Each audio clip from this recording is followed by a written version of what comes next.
we feeling this morning? We feel good? You feel comfortable in this space? I do. I feel comfortable. Yeah? I think. Yeah. You think? Let's explore our body. Let's explore. I feel a little like nervousness. Like I've never shared this space with you. It could be that. I'm making up stories about what the nervousness is. I know. We always do. But it's in my chest here. Yeah. It's like, it could be what came with me here, but sure. It's probably like, I can tell stories about it. I will for a second. Mm-hmm. It's like, go ahead. I don't want this to go poorly. And there's a part of me that's scared. Yeah. That like, I'll say something wrong or do something wrong and you'll be like offended and then it'll just go, I'm out of here. Yeah, like you just flip over the table.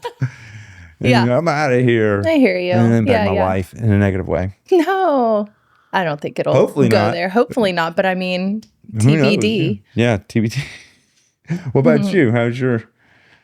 I mean, I feel that like nervousness and excited, right? It's like two sides of the same coin of, sometimes we don't know, like we say yes to something. It's like, I don't know what I'm saying yes to actually. You don't? Yeah. Yeah, you're just saying yes to experience. Right, exactly. Which I think we're always doing on some level. Yeah. I'm going to turn off this, put this on Do Not Disturb. Yeah. Do not disturb me, yo. Boop. I'll use it just to keep time, just to keep an idea of time, but that's all. Good. I have very low concept of time, so that's good. You have a low concept of time? I'm terrible with time management. Do you wake up with an alarm clock? No, I have a good internal clock, like for certain things. So you are good with time. Your body's good with time. Yeah. My body is good with time. That's interesting. My body is good with time, but then like my classes, for instance, can just like, I think I'm doing great on time. And then one thing leads to another. And I'm like, 5 minutes late again. But we need Shavasana. But no, my body is good at keeping time. But you get caught up in an experience and don't know when that should end. Exactly. That's what becomes challenging. Yeah. You like the flow of it or something. I do. That makes sense. Okay, good. Okay, what neckerchief should I wear? Oh, are you going to wear one? Yeah, of course. I wear one every time. Do you really? I didn't wear one yesterday. Okay. Because I had the studio set you a t-shirt on and I didn't know how that would work. Oh, okay. But what do you think would go well with this? Like a tan? Yeah. Or a blue? Yeah, maybe. What would go well? The one that you thought of earlier? Maybe that one. I'll pick out a couple and you choose. Okay. This is a blue one. I've got a light blue in the other room too. Light blue might be nice. You think? I don't know. I'll go grab it. Just so we got that. If you see another one there, let me know. Okay. One of those got a Buddha on it. Buddha. It's thick though, so I don't choose it often. Now, what about the... Oh, there's like a cream color in there. That's pretty nice.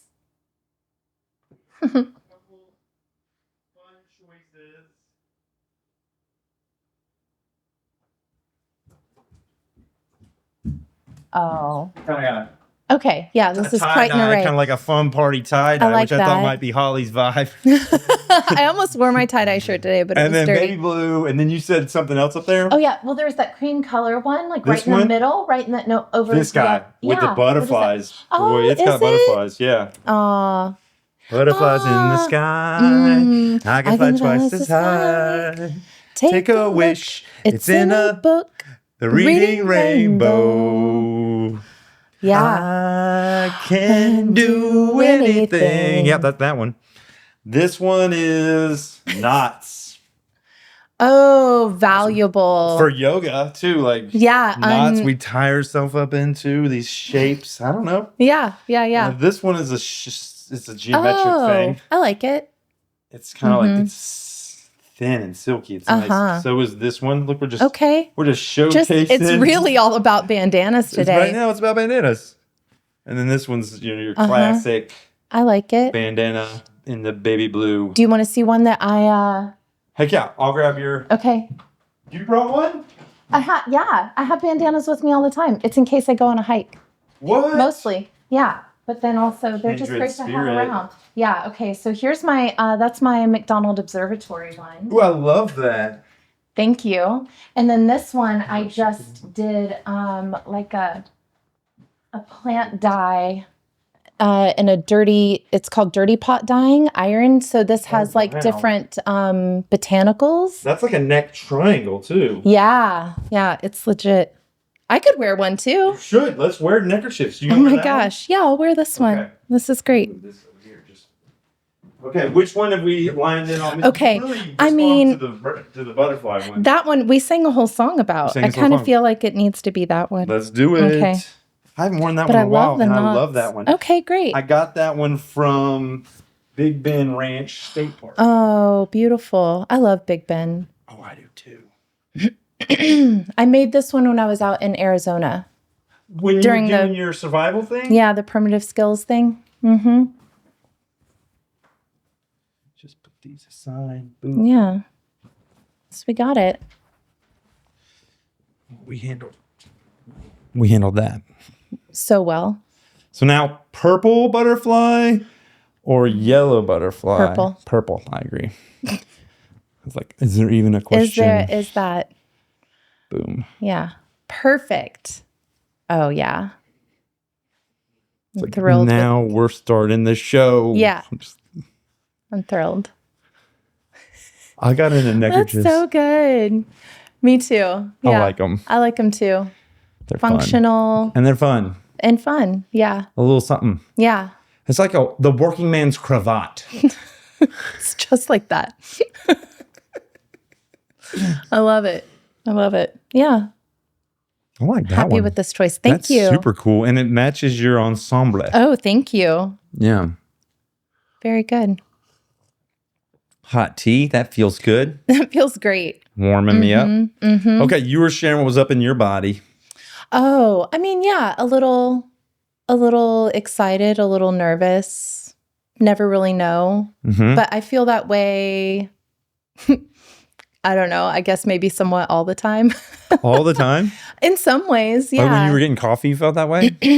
When I was what? Getting coffee? Getting coffee. Or the tacos? You're like, what are these tacos going to be about? I mean, not necessarily that. I don't know. I, like even before like teaching, I get really nervous. Like, I don't know, sometimes even just interacting with people and like being perceived and, you know, yeah, there's definitely something that's like almost a battle, like every time. Relating. Yeah, relating. But I love relating. I love talking with people. And what I've come to like recognize, I've become the person who will just like talk at the beginning of the thing, like just to get the ball rolling. Yeah, I was going to share that about you. Really? You share your state. You should have shared awareness with everybody about where you are in a way that's like disarming. Oh, yeah? You're like, this is what's here in front of you. This is kind of how I am right now showing up. Which I think is really great. I try to do that too. Yeah, yeah, yeah. Say the quiet part out loud.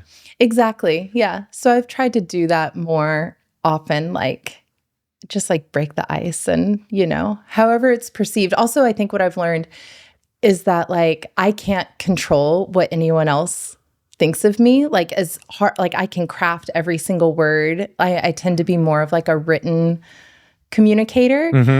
So like stepping into the role of teaching or even like doing something like this, you know, and having to process just verbally, like in the moment is that takes like a whole other, I don't know, a whole other part of myself where I can't necessarily craft it, you know, like beforehand to try and communicate my idea as clearly as I want to.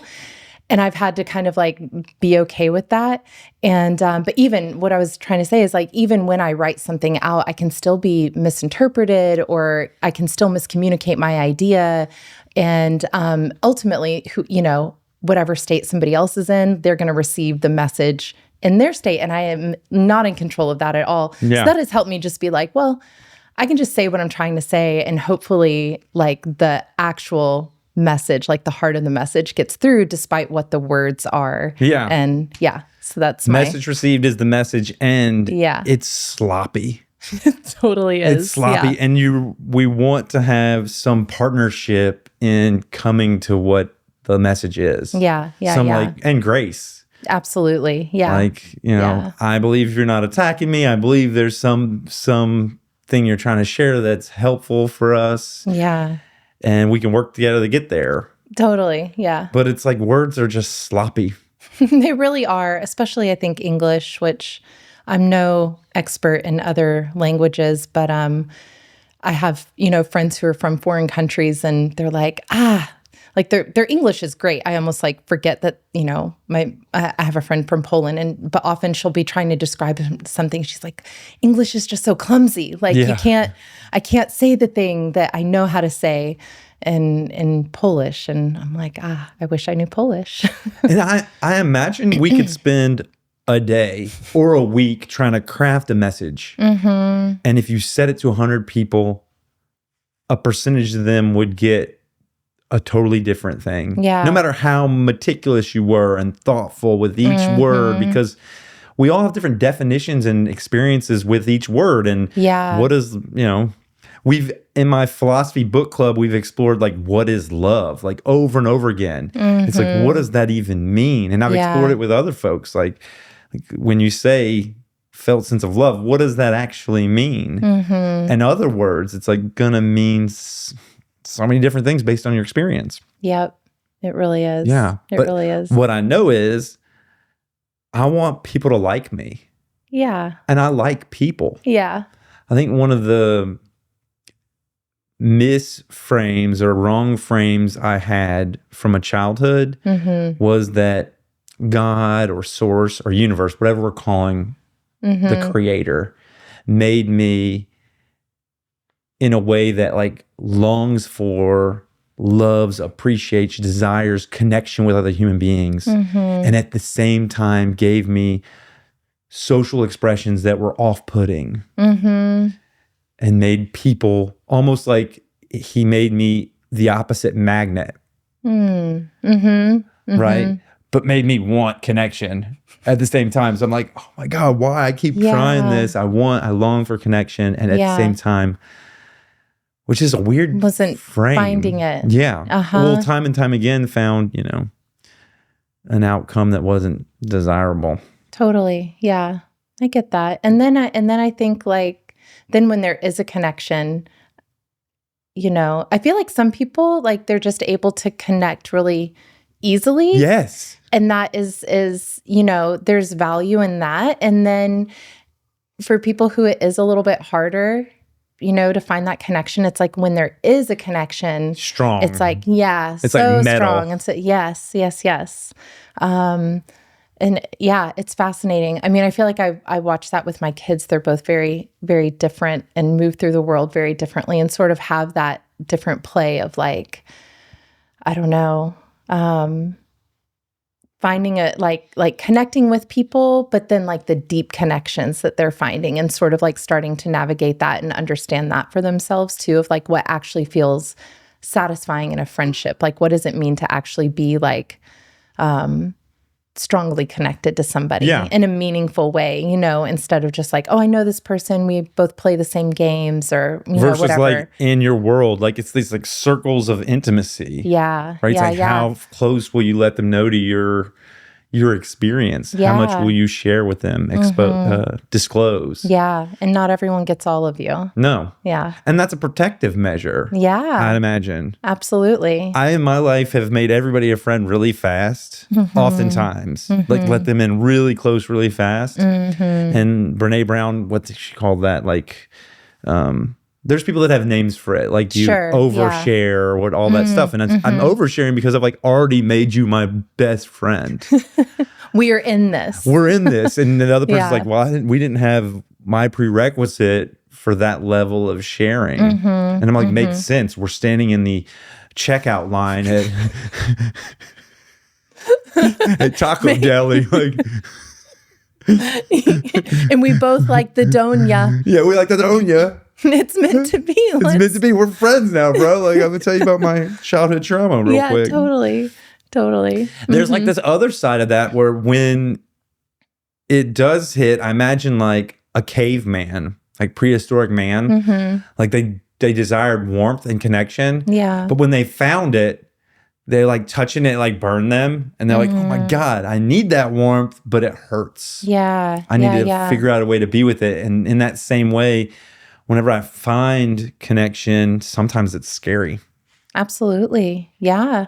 There is that aspect of like actually being vulnerable can be very scary. It's like opening your heart, like that cracking open of a shell. I've been talking about this a lot, like in the in yin classes, because it's spring, seeds are germinating and opening. And I don't know, I like to maybe like personify that experience a little bit. And like, what does it actually feel like to know, like have this impulse of like, I have to grow, I have to push beyond this. And then that actual like cracking open or the shedding of a snake's skin or something, like they can probably feel that tension of it, needing to shed.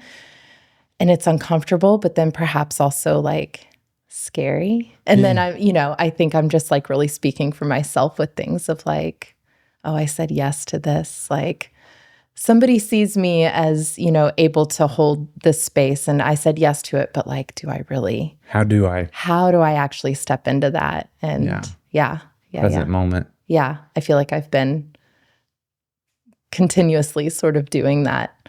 But yeah, it takes that, I feel that tension of like uncertainty and, I don't know, even though I keep coming up to it and it like most of the time goes pretty well, like I feel good. I feel like okay about the role that I played and whatever I'm saying yes to. But then even with that experience, it's still, I come up to the edge again and it's like, I don't know, and I think it's like that with personal experience, like personal relationship experiences. Yeah. It's growth. It is. It's growth. And like, and so many intimacy different is kind of growth too. It is. Open yourself up to someone else. You're expanding your world. Yeah. Well, and I think it's the idea of like, oh, I can read all the books. I can listen to all the podcasts. I can do all the yoga, in a cave and learn how to levitate. Is that last book, the last chapter where you get all those special abilities? Yeah. I've just heard about it. We can talk about that later, but totally. I want to know what those abilities are. I mean, but if you're only striving for those, like, okay, you might get them, but then can you come back down to earth and like relate to somebody, or like, can you talk to your kids? Can you be kind to the cashier? We want it to be practical. Absolutely. We want it to radiate socially. Yeah. So that's like really, where the rubber meets the road. Is that how it goes? That's the rubber meets the road, yeah. Yeah, like where you're actually practicing it. Like when you honk at someone in traffic, how long is that honk? Yeah, is it a kind little... Or is it like a... Yeah. Or are you rolling down windows, Yeah.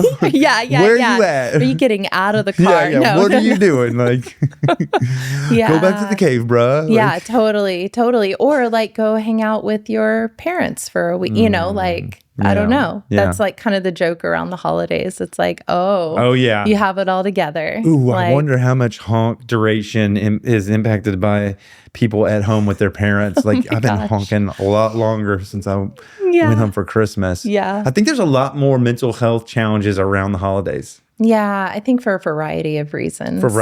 Yeah. I was thinking about the lobster when you talked about the snake shedding its skin. Lobsters get too big for the shell they're in, and their shell doesn't really move.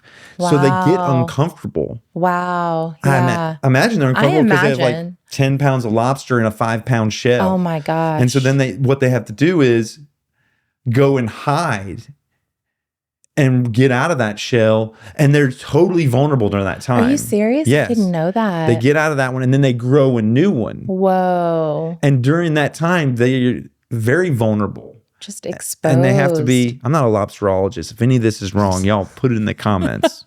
Hollie and I will. I'm going to research later. Like, can you take lobster? Definitely. No, you're good. Lobster. You're good. Lobster. And there's like that need for safety. They go hide around the growth experience, but they have to, we're like that. We feel uncomfortable, but we need growth. Yeah. We're either living or we're dying, right? You're either reaching towards a greater, experience or understanding or lifelong learning or exercise or movement, or you're stagnating. Yeah. I'm making blanket confident statements. I have no idea what this is all about. But this is how I feel right now. Yeah. I feel that. I can relate to that for sure. Yeah. Like, we have to have our moments of rest. I think of course. Like that's valuable, but like to have it be intentional.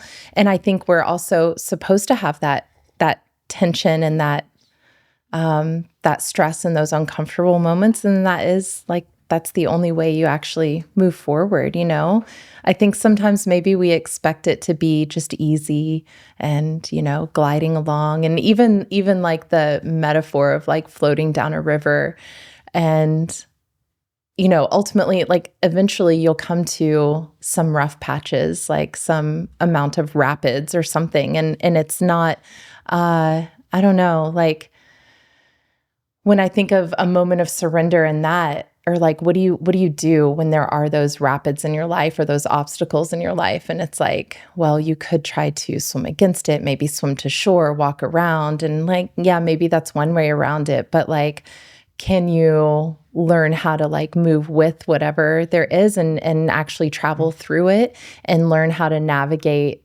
those rapids? So maybe the next time they come up through your river, you can like navigate a little more with a little more ease. Like it doesn't remove the obstacle, right? Like I think sometimes for myself, I'll think like there shouldn't be any more obstacles, mm-hmm. like we did this thing. Like, why are we going through it again? And it's like, oh, it just gives me an opportunity to move through it with a different mindset. Like, I'm going to have to move through it no matter what. I'm going to have to stand in this line at the store. I'm going to have to be in this traffic. I'm going to have to, work through this conflict. But like, I can either, do it in a very angry way, in a very mad way, in a very frustrated way, or I can be like, okay, here I am. I feel whatever I'm feeling in my body. I'm thinking my thoughts, like what's actually going to be like the most helpful way to move through this. Yeah. If that makes sense. It does make sense. Yeah. How do you more often open yourself up to the beauty of the world in the dairy aisle? Totally. Like, how is Nirvana waiting to get gas or like, in traffic? And it's everywhere. It's everywhere. We have so many opportunities. Always available to you. Yeah. And that I think is like the yoga. I think that's the practice of being present and of staying calm. We may not always feel calm inside, and we can acknowledge that, right? And being with that in a loving way. Yeah, exactly. I don't think it's the cessation of, I don't think any of this stuff will stop emotions from arising. Emotions are part of the human experience. Mm-hmm. It's like, how are you with those emotions? Yeah. Do you love them? Are you like, cool? Like, I want to stop being angry. I don't ever want to be angry. Well, anger's a powerful emotion. It really is. Meaningful emotion. Truly it is. We need it. Absolutely. It can point you in a direction of like something you're actually feeling passionate about. Yes. When you channel it correctly, it can be a very creative force in the world. I think we too often, it's like the idea of like good vibes only or positive, just positive thinking. And it's like, well, yes, but like acknowledge, like if you don't acknowledge it's there, it's probably going to build and grow and become a volcano of oh yeah, overflow, repressed energy. Yeah, yes, what yes, happens. and That's just like, explode. It turns into cancer, I imagine. I think this repression's like, I'm just gonna hide this toxic here. Absolutely, there are definitely theories of that. There are theories, energetic theories of that. Yeah, I believe it. Yeah, like you're holding that. The body keeps the score. Absolutely. Yeah. Well, and back to the idea of like, we're human. We have all these like emotions that pop up all the time. I remember reading a study a long time ago, and I've tried finding it again, and I haven't been able to find it, but it was about, it was back like when meditation first started becoming more popularized and westernized. Yeah. And, on the cover of like Time magazine, like, oh, it's actually, they did the scientific research. Yeah. They're actually doing like scientific, like, hooking up the electrodes and doing all the things like, oh, it turns out this is good for you.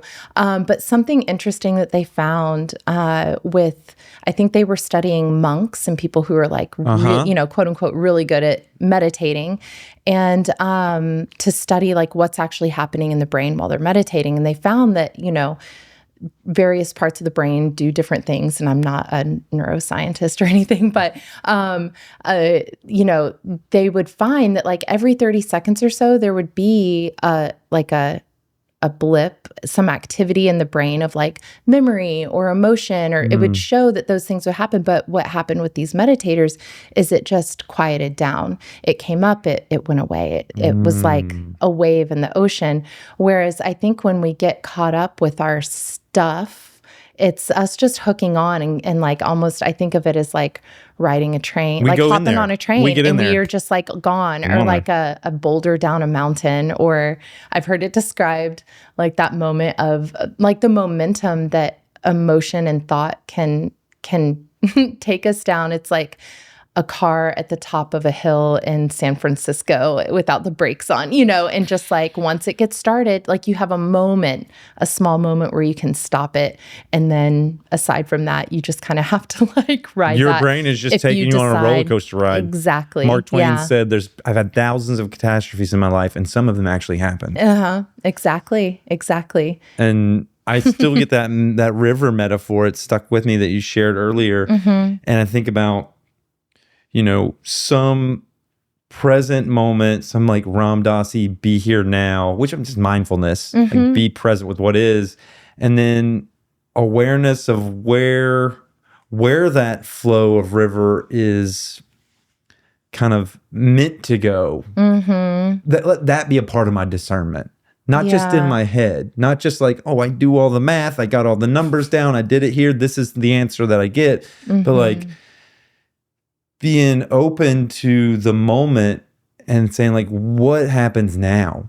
Yeah. That idea of effortless efforting, or like not having non-outcome, but being every moment like what's needed here? Exactly. What's the next move here from here? As opposed to from my past. Everything happens in the past. Everything. Like, any idea of this thing happened in a certain way happened in the past. Like what happens now is like only now. Yeah. And we kind of have to know, like we can reflect on things that have happened in the past to help inform, and have a North Star too. We can have a North Star too. I kind of want to go this direction. Absolutely. But yeah, I think it's all in the present moment. I try to talk about this in kids' classes sometimes when I'm trying to hone in on the idea of what it is to be present. And I'm like, okay, now y'all can imagine in a little while class is going to be done, or even like we're going to be done with this interview. I'm going to be getting into my car. Like they would be getting into their car with their parents, and their parents are going to ask like, oh, how was class? What did you do?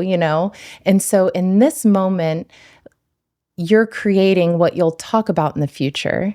And in that moment, this moment will be the past. So like literally you're creating both the past and the future, like with everything you're doing right now, So like later I'll get in the car and kind of reflect, I'm sure, on like, what all did I just say? And I don't know, like in some ways I'm, creating what my reflection will be in the future, which is like kind of a trip. It's trippy. It's trippy. But like I also can't like think too hard about either thing,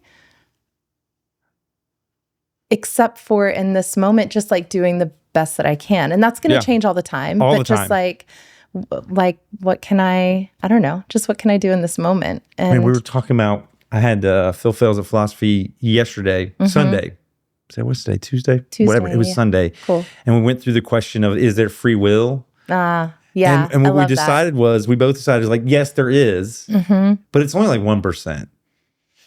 Yeah. It's like 1%. Yeah. Because I wake up in this moment, to all the things past Phil did. Yeah. I can't change any of that. No, you and then can't. all the things past Phil's parents did and teachers did and all the Right. people that kind of influenced and structured my life in a way that was outside of my control. Mm-hmm. So maybe 1%, maybe less than 1%, like a fraction of a percent is my agency. Yeah, I don't know. Maybe. Yeah. I haven't like quite worked out the percentages, but I love I love toying with that idea. Yeah, I'm like, let me just calculate. Yeah.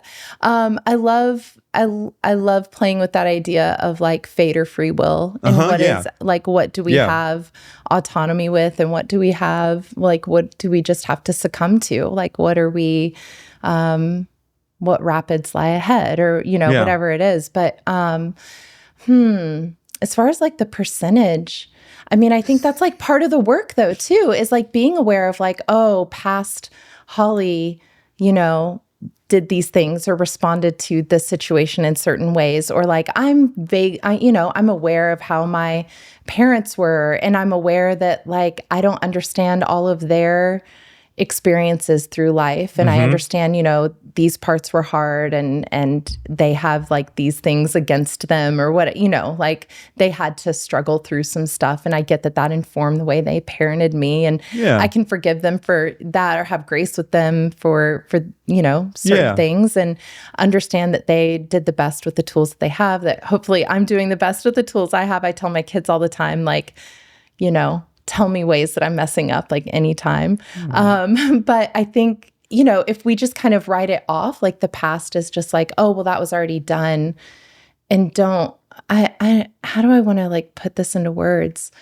It's like we have to kind of reflect on it on some level and maybe do our best to recognize where maybe those patterns are showing back up in our lives, or, our past experience is coloring the experience we're having right now, but really this is a fresh experience. So, right, like we have to do our best to approach this with fresh eyes. Yeah. And really, again, like release control of like how you're perceived, how whatever is perceived of what we're saying, and just do our best. But within that, it's like I'm free to say whatever I want in this moment. You know what I mean? Yeah. Like, yeah. And I don't know. I think, I approach this some when I do astrology work with people, and we're looking at people's birth charts, and I don't like predict a lot of things, but there's some universal things that we all go through, especially with like outer planets. There's like just certain timing of what could be considered a midlife crisis, or what could be, I don't know. There are just certain phases in our lives that teenage years, like that stages of sort life. of opposition. Yes, there are these like things that we sort of assigned in culture that are universally experienced Leaving on the nest, some like level. Transition of responsibility, coming of age, and that's all sort old of age. Yes, and that all sort of plays out and with the cosmos, but there is sort of a timing to it. And I think, we are all experiencing these things, and then we all sort of move through them differently. So in somebody's like, I don't know. I don't want to like start talking about astrology really. Like I'm we like can talk about, I know head. you're excited about astrology, so we can definitely get into that. I am. Okay. Yeah. Well, there's like a Saturn opposition. It's like us right now. We're opposed from each other in some ways, where we're sort of like, we're facing each other. You have to sort of like face certain things in your life, right? Instead of like us being side by side, looking being at side something by together. side, that would be in conjunction. That would be like looking at the same thing together. So there's like a little bit of a different energy when someone's here. And that impacts how we show up. That impacts how we show up, for sure.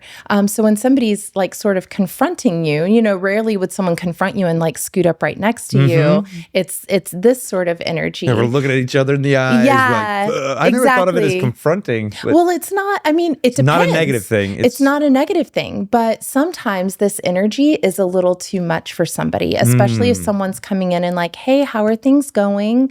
Like, are you happy with? I never with thought this? of that. Are you like, happy with where that? am I standing? understanding. Yeah. If you think about like kids, like teenagers around 14, Saturn has come to an opposition. So you're like as far away from like, so in some ways, like your parents, like your home, like where you were, sorry, microphone, where you were born, like as far away as Saturn will ever get. That's like its opposition from where it was when you were born, you know? And of course there's that, like I'm going to see I'm going to see where I came from. I have like the clearest view. I'm going to see who I am more as an individual. Self-differentiation. Yeah, exactly. So there is that like pulling away, that kind of pulling back and looking. And, we can see it as oppositional. And I kind of always like go like this, but really it's just like a reflection. Like you have the opportunity to reflect and see, okay, this is where I came from. What do I want to keep going with? What do I maybe want to change? It gives opportunity for growth. And I think that's where like the fate and free will comes in, where, you know, if we name it, like it's going to be conflict or, you know, there is this conflict. There's going to be, you know, challenging and teenagers and they're just this way or whatever, you know, or even within ourselves, when we're just kind of like facing ourselves in some ways. I don't know. There can be very fatalistic, like, oh, I am this way or whatever it is. Like we can get into those stories when really it's an opportunity to maybe be like, oh, well, okay, yeah, I can see how these choices in the last months, years, whatever it is, maybe didn't serve me well, or it's great. I really love what I'm doing right now. I'm going to keep going with this, or, oh, I want to look at changing some things, you know? And so that's where I think like fate is Saturn's going to oppose, you know? The free will is I get to choose like how much resistance I have to it, how open I am to it. And, you know, with the lessons, with the things that I'm being shown, like I get to choose what I do with that. Ultimately, you do. And you're going to come back up, you know, in another 28 years, it comes back around. What difference how much we are on autopilot versus how much we're here. And we need to be on autopilot for some things. I mean, we can't make every decision. Like there's just too much. There's too much. We need to go on autopilot when it's like, I got to go get tacos. I'm like, I'm just going to drive. My body knows, my mind knows where to go get tacos. Exactly. I'm going to let that be autopilot. Absolutely. But there needs to be an awareness, a discernment around like when being here now is the most important thing. So there's some balance. Hollie, how do you pronounce your last name? Oh, Meador, like meadow, but with an R. Meador. Meador. Yeah. Yeah, I met her. Yeah. I met her yesterday. Yeah, like that. At the grocery store. Checkout aisle. That's so funny. I meet so many people at the grocery store. Yeah, me too. Really? Yeah, if I'm with my daughters, they do not like it. Oh, my kids hate it. They do not like that I converse with strangers. My younger son likes it, but my older son is like, oh my God. Like he'll see them coming before I do. My older daughter is mortified that I talk to strangers. Yeah. Well, people will just like ask me, like I'm tall, you know, okay. How tall are you? That. I'm like 5'11". That's pretty tall. I'm tall too. But I can like reach the top shelf. I would say people ask you. Yeah. Can you get that off the top shelf? Yeah, totally. I remember, I tell this story sometimes during the pandemic, not during, but like a little bit after when people were grocery shopping again and everyone's like wearing the mask and stuff. Somebody asked me to get something off the shelf and I was like, you're going to trust me to touch your groceries? It was like life or death. You're like, I'm in your support safety circle. I can get that for you. Like, I like teared up. We're related now. Yeah. I'm like, do you want to come over for dinner? Yeah. We're fine. Yeah. A little aside question. We're tall. Yes. I wonder, is it with ladies? Is it the same thing with dudes? Like being 6 foot, I'm 6 foot, around maybe 5. I'm 5'11.56. So I always round it up. I round that up just because 6 foot's just easy to say. It is, and plus I think socially 6 foot says something. It does. That 5'11 doesn't say. I've heard totally. It does. Is it the same with ladies as it is with men? That like you kind of want to be taller. You want to be taller. Well, I grew up swimming competitively, and I think in the I don't know what they call it. Aquatic? The roster? Oh, the roster. Yeah, the roster. I was listed as 6 foot. Was it good for you? It made no difference really, but it tall, sounds intimidating. It sounds intimidating. Hollie's tall. Yeah. Hollie. Never been called that. Feel free, I guess. I'm not going to do it again. Good. Okay, great. That was that moment. I love it. Oh. Hollie, what is your title? Like, how would you introduce yourself as co-owner of Studio Satya? Everybody said, but is there anything else? How do I yoga introduce teacher myself? Or because I'm gonna do like the intro, and I'm gonna say my guest is Hollie Meador, and she's co-owner of Studio Satya. I'm gonna do this a bunch. Yeah, I'm not gonna. Great. No, I talk with my hands also. I've knocked this a couple times. What am I? I teach yoga mostly to kids and families, but also grown-ups. That's usually what I say, I think. And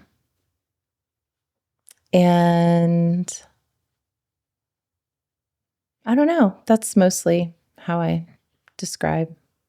Do you want to say anything about astrology? Like has that been a lifelong pursuit? I've always been like a little bit interested, and I had a friend who is an astrologer, and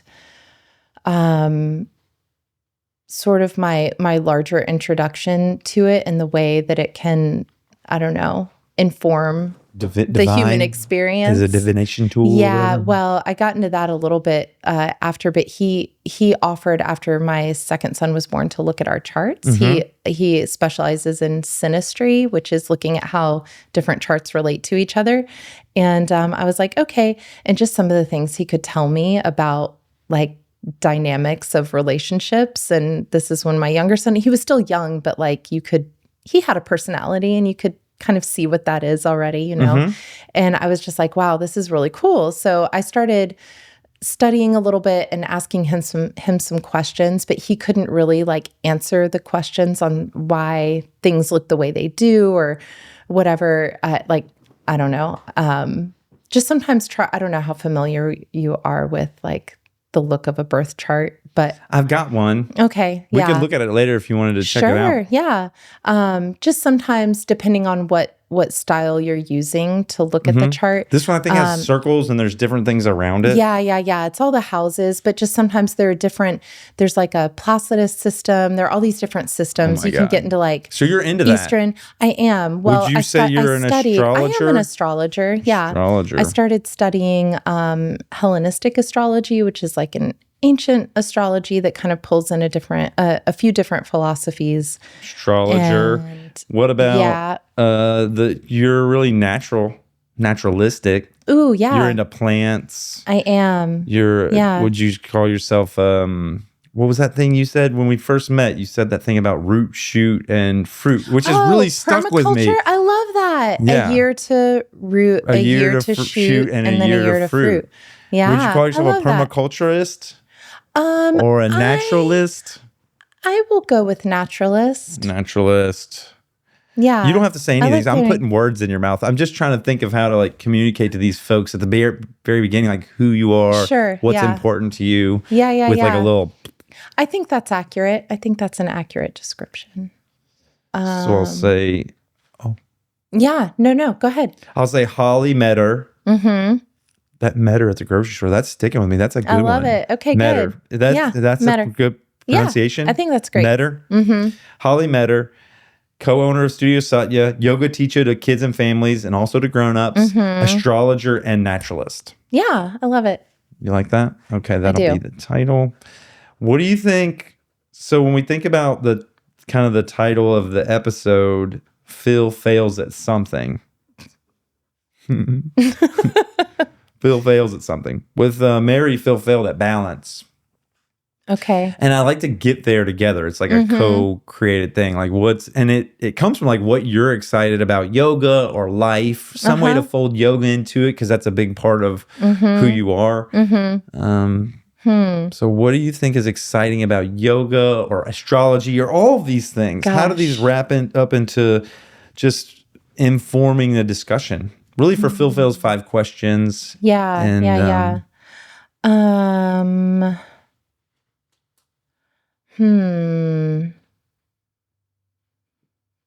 I don't know, Phil. Mm. Do you prefer Phil or Philip? Philip. Philip? Yeah. Mm-hmm. Good to know. But I don't ever feel offended or anything. Yeah. Okay. Yeah. Good to know. You refer to yourself as Phil. Philip. Well, Phil, I know, but Phil Phails. I know I had to just because Phil Phails, there's like Philip Phails just didn't seem like it had the same like Phil Phails like the. I get it. You know what's weird about having the name Philip? What? In yoga classes, oftentimes someone will say like, oh, fill up your lungs or fill up. And I'm just always like, oh, they're talking about me. And then, they're talking about breath. It's the breath.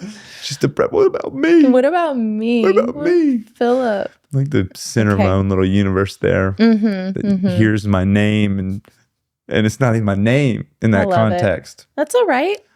I think that's valid. Well, it just is. Yeah, it just is. Yeah. Okay, so Phil Phails, what do you know? What do I What do? are you excited about yoga? Like, what are you excited about in life? Where are you at? I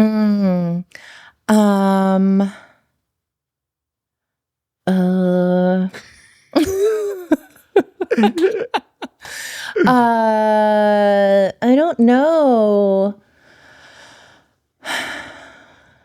Growth, perhaps? Growth? I don't know. Growing? But I don't think you're failing at that. Well, fail is just another word for learning. I know. Yeah. It totally is. Yeah. Let's see.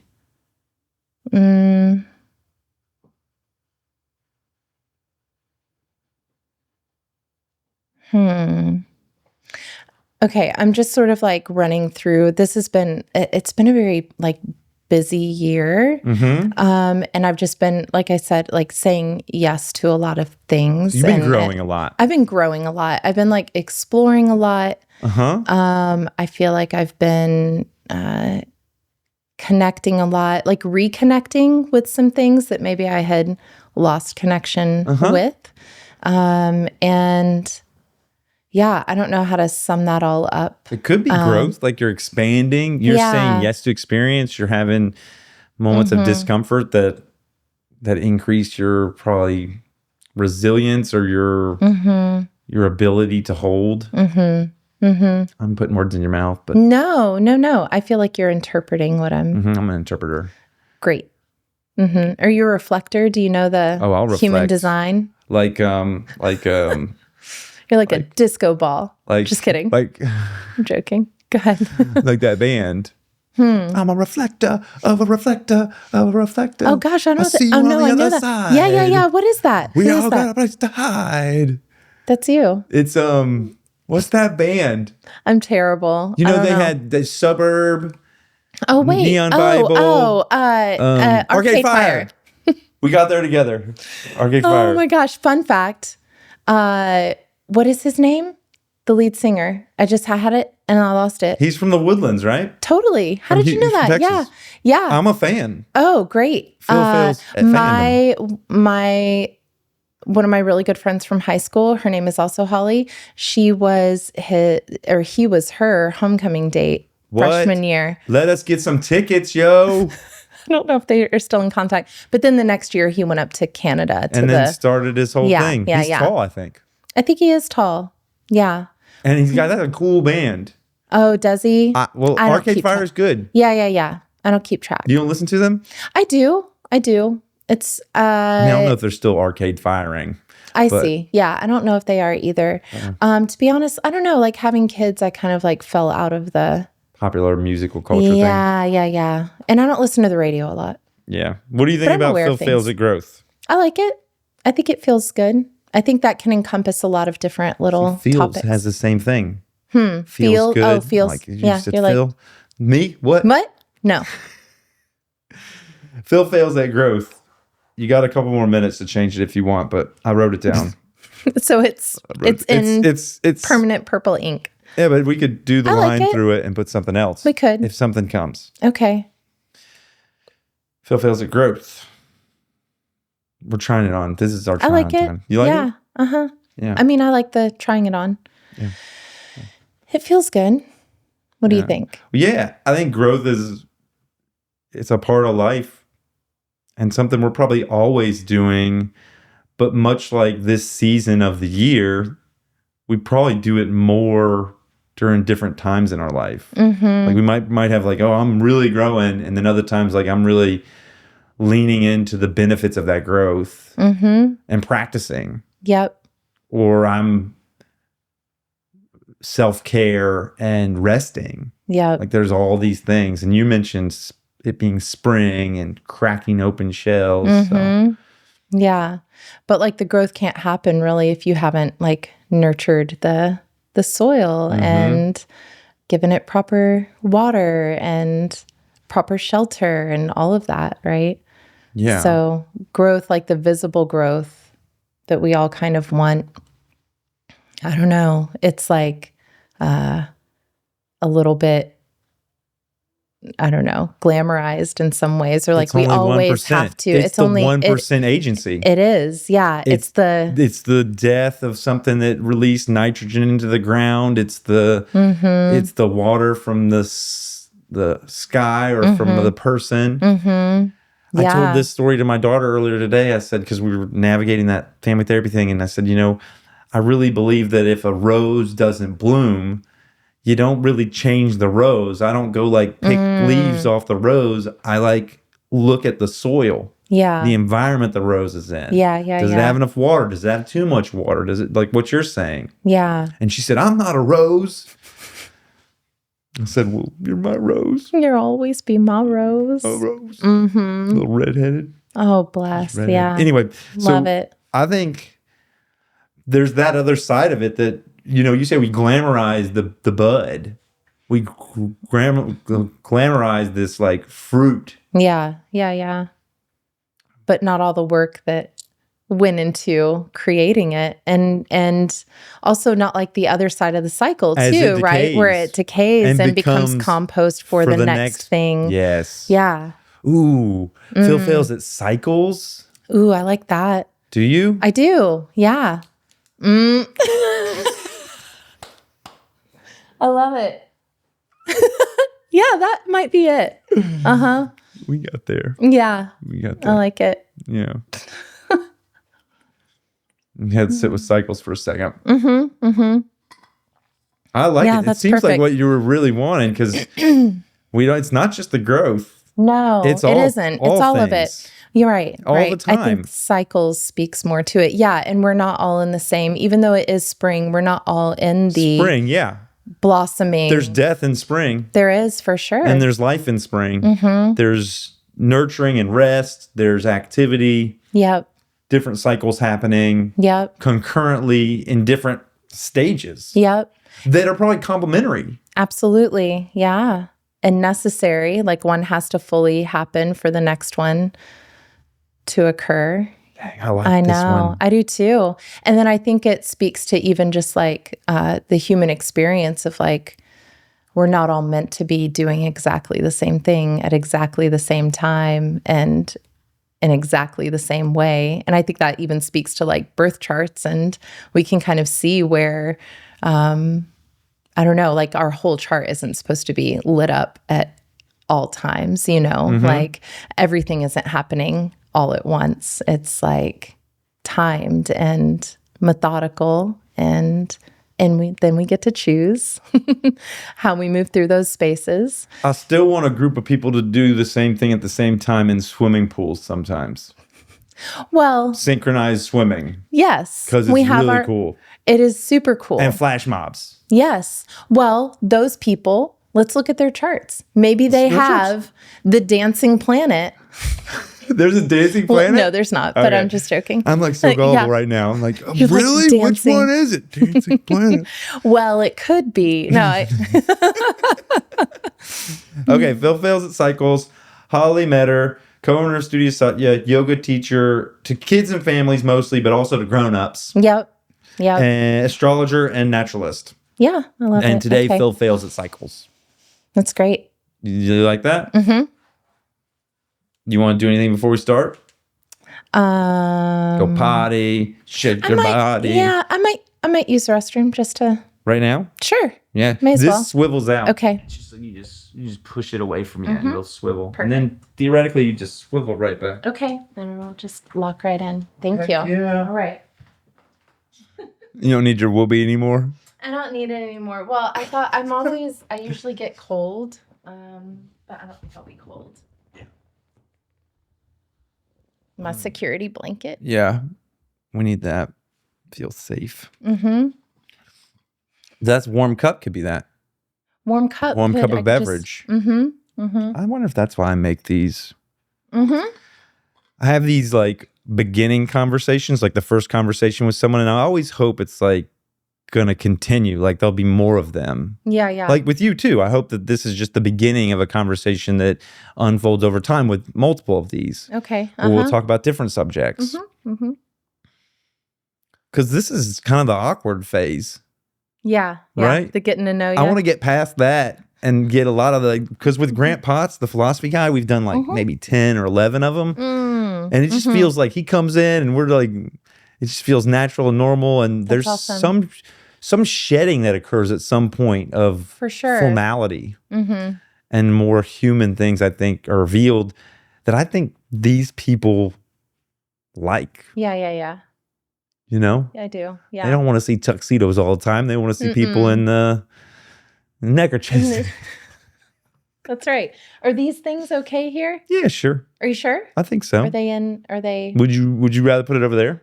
I kind of like having it right there. Put it right there. Is it good? Yeah. It's not like It'd be fine. clogging anything up. Turn it up so it says Studio Satya, so then they can see it that does. too. Okay. Yeah, boom. Oh, Does that say boom. Studio? It does. Both of them do. Bam. I know. Well, this is my security water bottle that I rarely drink from, like while I'm teaching, but I have to have near me. Okay. At all times. Put it on that side. But yeah, just in case. Yeah. Yeah. We're gonna fail. So we're gonna clap together, and then I'll do the intro, and then I'll do 5 questions, a little game, and then we'll do Hollie's life story. Okay. And that's how this all plays out. Cool. It's great. How do we clap together? You want me to initiate it first? What do you mean? Like We're gonna clap a lot together. of claps or just one clap? Just one clap. Okay. Let's Okay. just time it. Ready? It's pretty good. Okay. Let's try again. Okay. Nice. That was better. Welcome to Phil Phails. My name is Philip Jones, and today my guest is Hollie Meador. She is a co-owner of Studio Satya, a yoga teacher to kids and families, mostly, but also to adults. She's an astrologer and a naturalist. Wave at everybody, Hollie. Hi. They live in all these cameras. Mm-hmm. Yeah. Tiny. Yeah. They're tiny? Yeah. Yeah, you guys are tiny. I mean, you're huge wherever you are, but in the cameras, Tiny. to fit in there, all of them. How could they How otherwise? could they? Yeah. Today, Phil Phails at cycles. Mm-hmm. Cycles of life, cycles of death, cycles of growth, cycles of... Everything. Anything and everything. The breath. Cycles of breath. Yeah. Mm-hmm. That's what we're going to talk about. That's it. Heck yeah. Just a little topic. Just a small topic. We're going to knock cycles out for you guys. That's right. That's right. The last thing you'll need to hear about it. Or maybe the first. Maybe the first. I don't know. Yeah. Who knows? Who knows? Okay. So cycles. What is a cycle? What is a cycle? Yeah. Ooh. That's a good question. I guess something that has, I don't know, a beginning, a middle, an end, a back to the beginning. Right. Stories have cycles. Yeah. Like a book has like a beginning, a middle, and an end. Mm-hmm. But ever like a true end? I don't know. Ever a true end? It's kind of like, does art ever have an end? Right. Like we decide to say, I'm presenting this now as art, but you could do it forever. You could keep going. A song, a painting. Right. It's kind of an arbitrary time that we say, oh, now I'll let this static image. I'll show it to you now. Yeah. Yeah. And stop messing with it. Exactly. That's basically all the painting is. Yeah. I stopped messing with it. Yeah. I took my attention somewhere else to mess around. Yeah. Yeah. So for a painting, it'd be like there was an empty canvas, and then there was some birthing, and then there was some labor, some and like stop messing production, around. and then stop messing around. Yeah. Yeah. But then other people's experience with the art begins. Yeah. A whole new cycle. Yes. And they might give some feedback, and that influences the artist or certainly the culture. Yeah. Ooh. Amazing. That's a big topic. I like it. Yeah. Everything has a cycle. You think that's a true statement?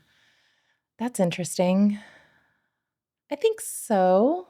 What could not have a cycle? I mean, this is a play. I don't know the answer to this. Right. I don't know the answer what could not immediately have a, so either. let's take a pen. Yeah. This pen was oil in the ground. I mean, it was so many different things.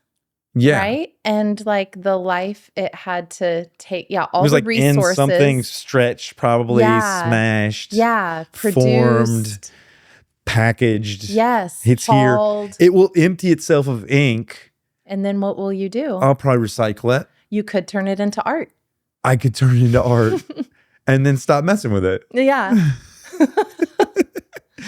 So this has a cycle. What doesn't have a cycle? I, off the top of my head, cannot think of anything. Stars have cycles. Yeah. Water could be... Well, yeah, there's the whole... I mean, it had There's the whole... what's that cycle where the water rains down and then it evaporates into the sky and it's a precipitation. Mm-hmm. That's a cycle. It has a cycle. But did it ever have like an ultimate beginning and an ultimate? This like, is the chicken, right? This is the chicken or egg story. No, absolutely it is. Which one came first, the chicken or the egg? I don't know. I think... Ooh. I don't know if I can plant a flag in this one. I know. I think it's a tough one. The chicken came first. Where did he come from? Where did she come from? Where did Shiva come from? It's like one of the first Buddhists, one of the first yogis, right? Yeah. One of the first ones. Where did she come from? She would have had to be a she because she had the egg. Yeah, chicken. Rooster. Not rooster. Hen. I don't know of anything that doesn't have a cycle. Right. I can't think of anything. We don't always, I guess, in this human mind, I can't fathom what doesn't have a beginning. Well, it doesn't have a, there's, in the cycle, there is no beginning. Right. Like I can't fathom what that beginning actually is, but it's been going. Yeah. The Big Bang. Yeah. If you believe in the Big Bang theory. I don't know. Right. But there had been something before the Big Bang. Sky Woman. What is Sky Woman? This is a story from Braiding Sweetgrass. Are you familiar with that book? It's a beautiful book. You should read it or listen to the audiobook. Okay. Or both. It's by a woman named Robin Wall Kimmerer. And she is, she's Native American and a botanist and a poet. So she has this really beautiful way of weaving together like science and poetry and stories and indigenous ideas into sort of Western, like what we've made of things. But the very beginning of the book, she talks about the myth of Sky Woman, where and it sort of speaks to the beginning of the world. But even within this, I can break it down for you real quick. Sky Woman, like the sky world opens and Sky Woman falls. And as she's falling, she grabs from the tree of life and holds on to something. But she's falling. And somehow there are animals already down in the water world. And geese come up and catch her and lower her down, but they're getting tired and they can't hold her forever. And all the animals are trying to figure out a way for her to stand. And Turtle comes and starts to hold her. And then the animals talk about how to find mud, how to find like dirt or something. And the muskrat eventually makes it down to the bottom and finds mud, and they spread it over Turtle's back. And then she opens her hand and it's all these seeds. And so that's where the grass comes from. And that's where sweetgrass, I think, was the first thing to grow, and it's said to be the hair of Mother Earth, and also comes to the story of Turtle Island, and that's sort of like North America, like the mythology of how that cycle of land started. From Sky Lady. Yeah, Sky Woman. Sky Woman. Yeah, and I'm sure I tried to condense that story from memory. So, yeah, I like that. Yeah. So the idea of that's how land started. Goodness. 5 questions about cycles. Okay, so I guess the first question is, that's a difficult one. What kind of questions do we have about cycles? I think it's like, how do we... Man, sometimes it's hard to even know we're in a cycle. How do we be with cycle? How do we be with cycle? That's a weird question, but... No, I think that's good. I think, well, okay, we have like all these opportunities to be within a cycle, right? We can always like pause and take a breath. And that's like, that can reset. That's a cycle. That's a cycle that we have control over. We can start it and stop it. We can make it longer. We can make it shorter. But that's one way, I think, to get really present and like be able to access a cycle like immediately. Yeah. We have the cycle of the day. We have every morning we wake up, every night we go to bed. We can have our plans for the day and then how the day actually goes. Yeah.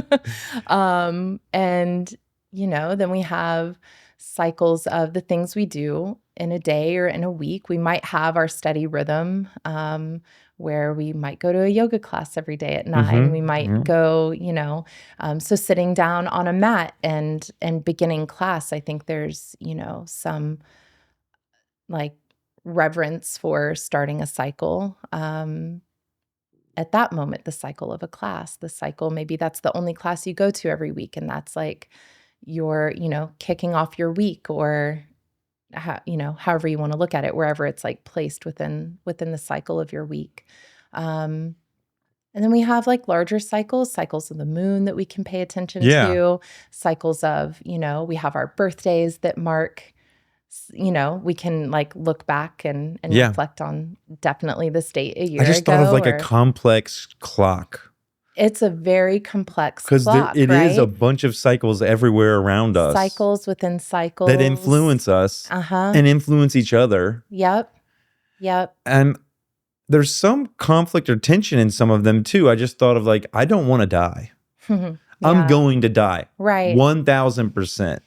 Yes. I don't want to. I get it. Because I want to keep having this experience. Totally.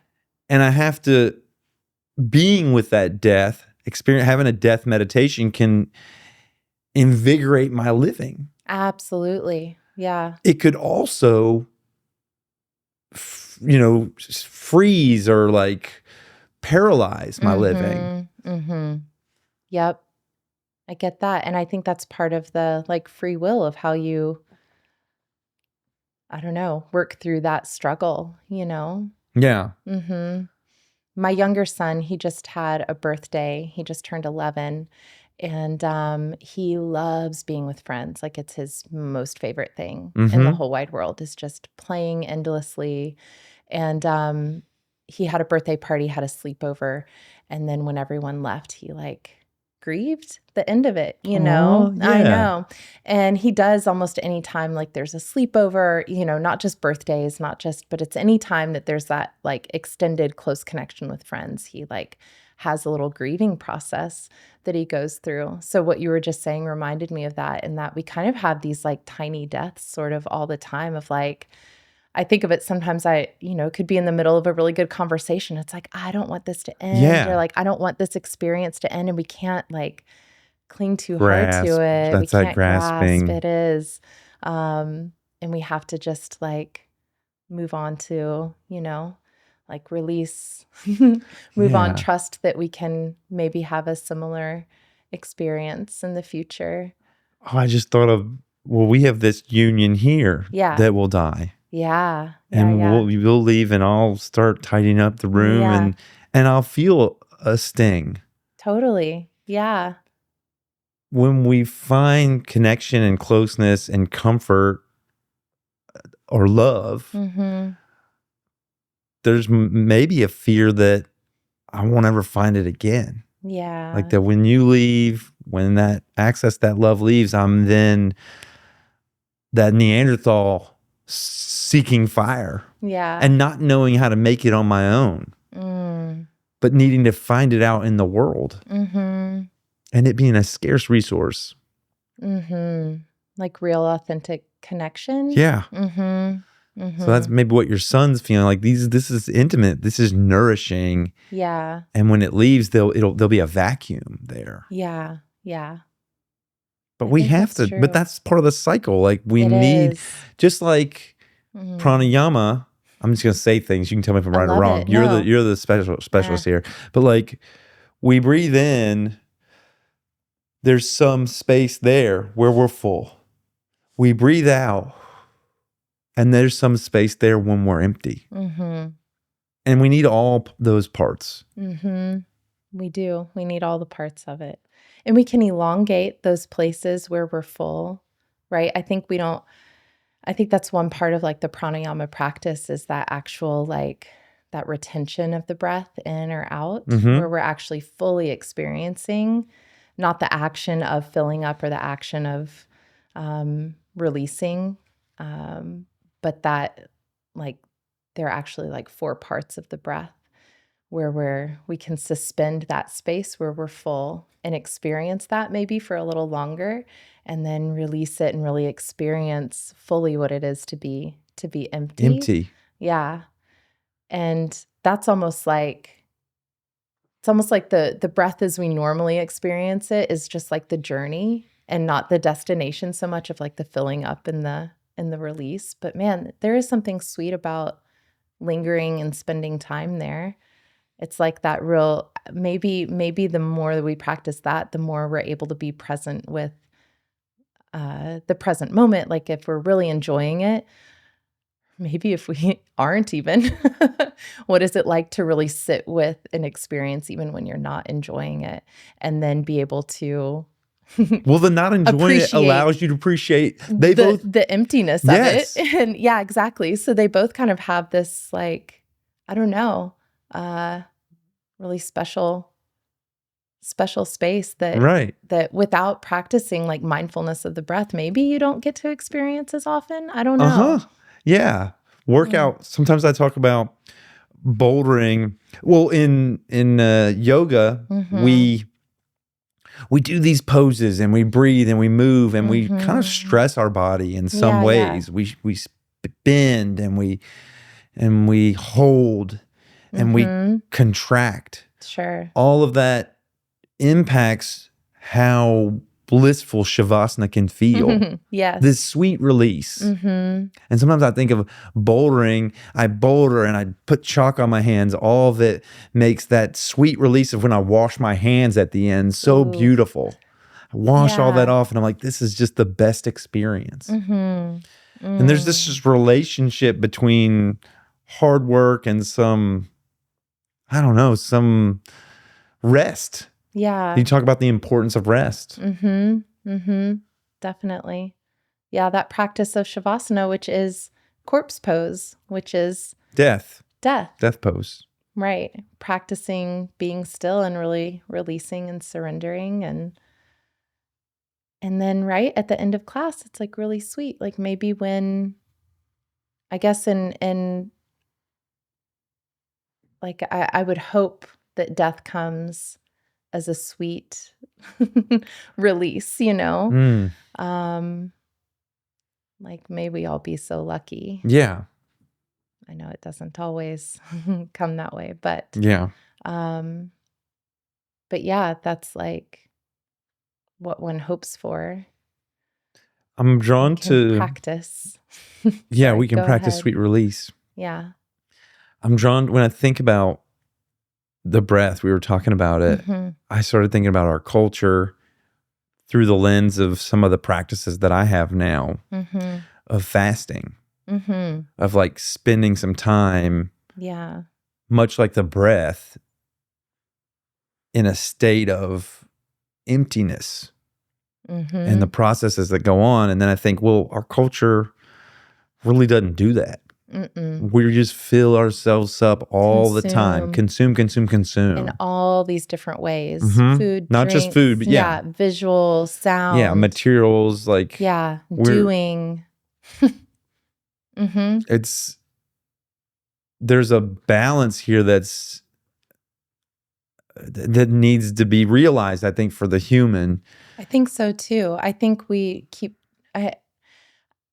I think people are actually a lot of times like aching for that emptiness, but we keep filling it up for fear of like the whatever it is that's on the other with side. So many things, right? Emotional, distraction, soothing. Like we've coupled, at least with food, probably with breath. Yeah, I mean, with so many things, just consuming, ordering. Think about that flower. We celebrate the blossom. Yeah.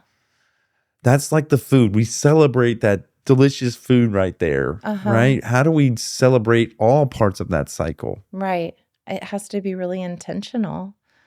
I think there has to, like, I've done a few fasts. The longest I've done is 72 hours, right around there. Water fast? Yeah. Water? Yeah, water fast. Yeah. There's dry fast. You don't have water either, but that's that's tough. I could do that maybe for a little bit. I've done juice fast for 14 days.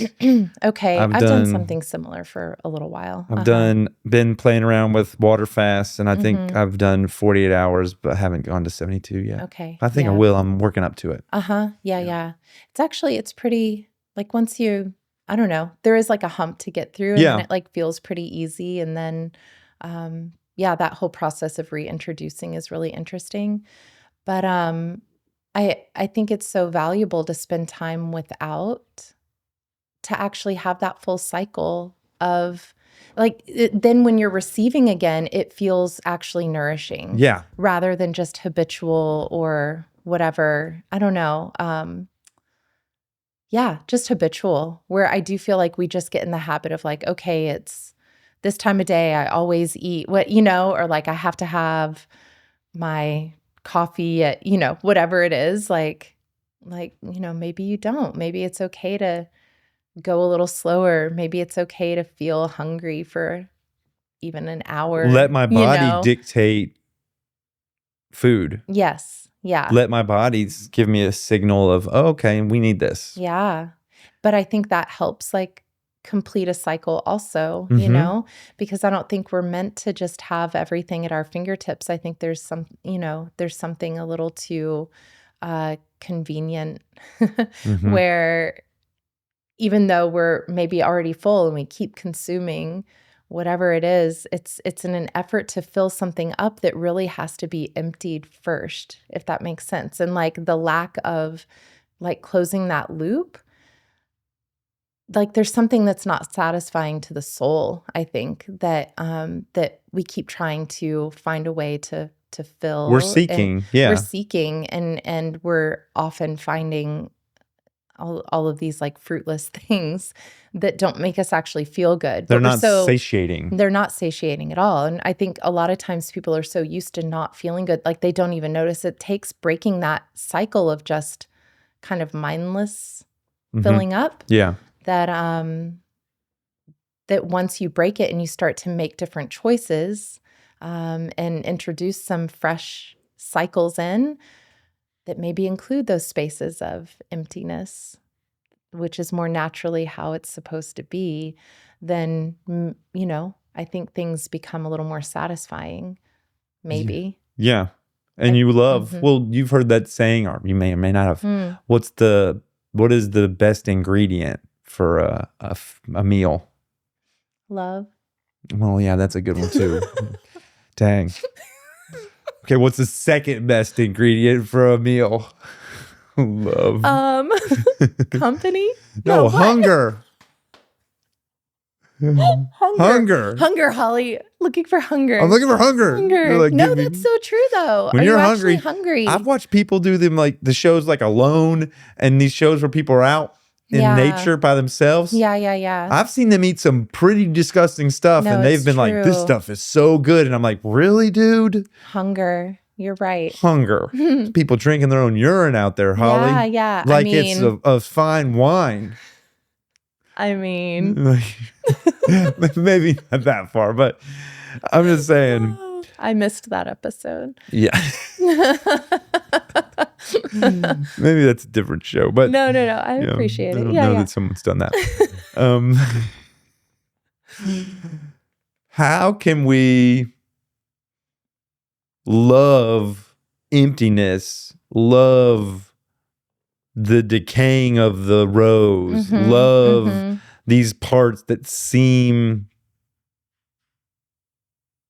like we need to rush through them just to get to the next pretty part of the cycle? How do we love that too?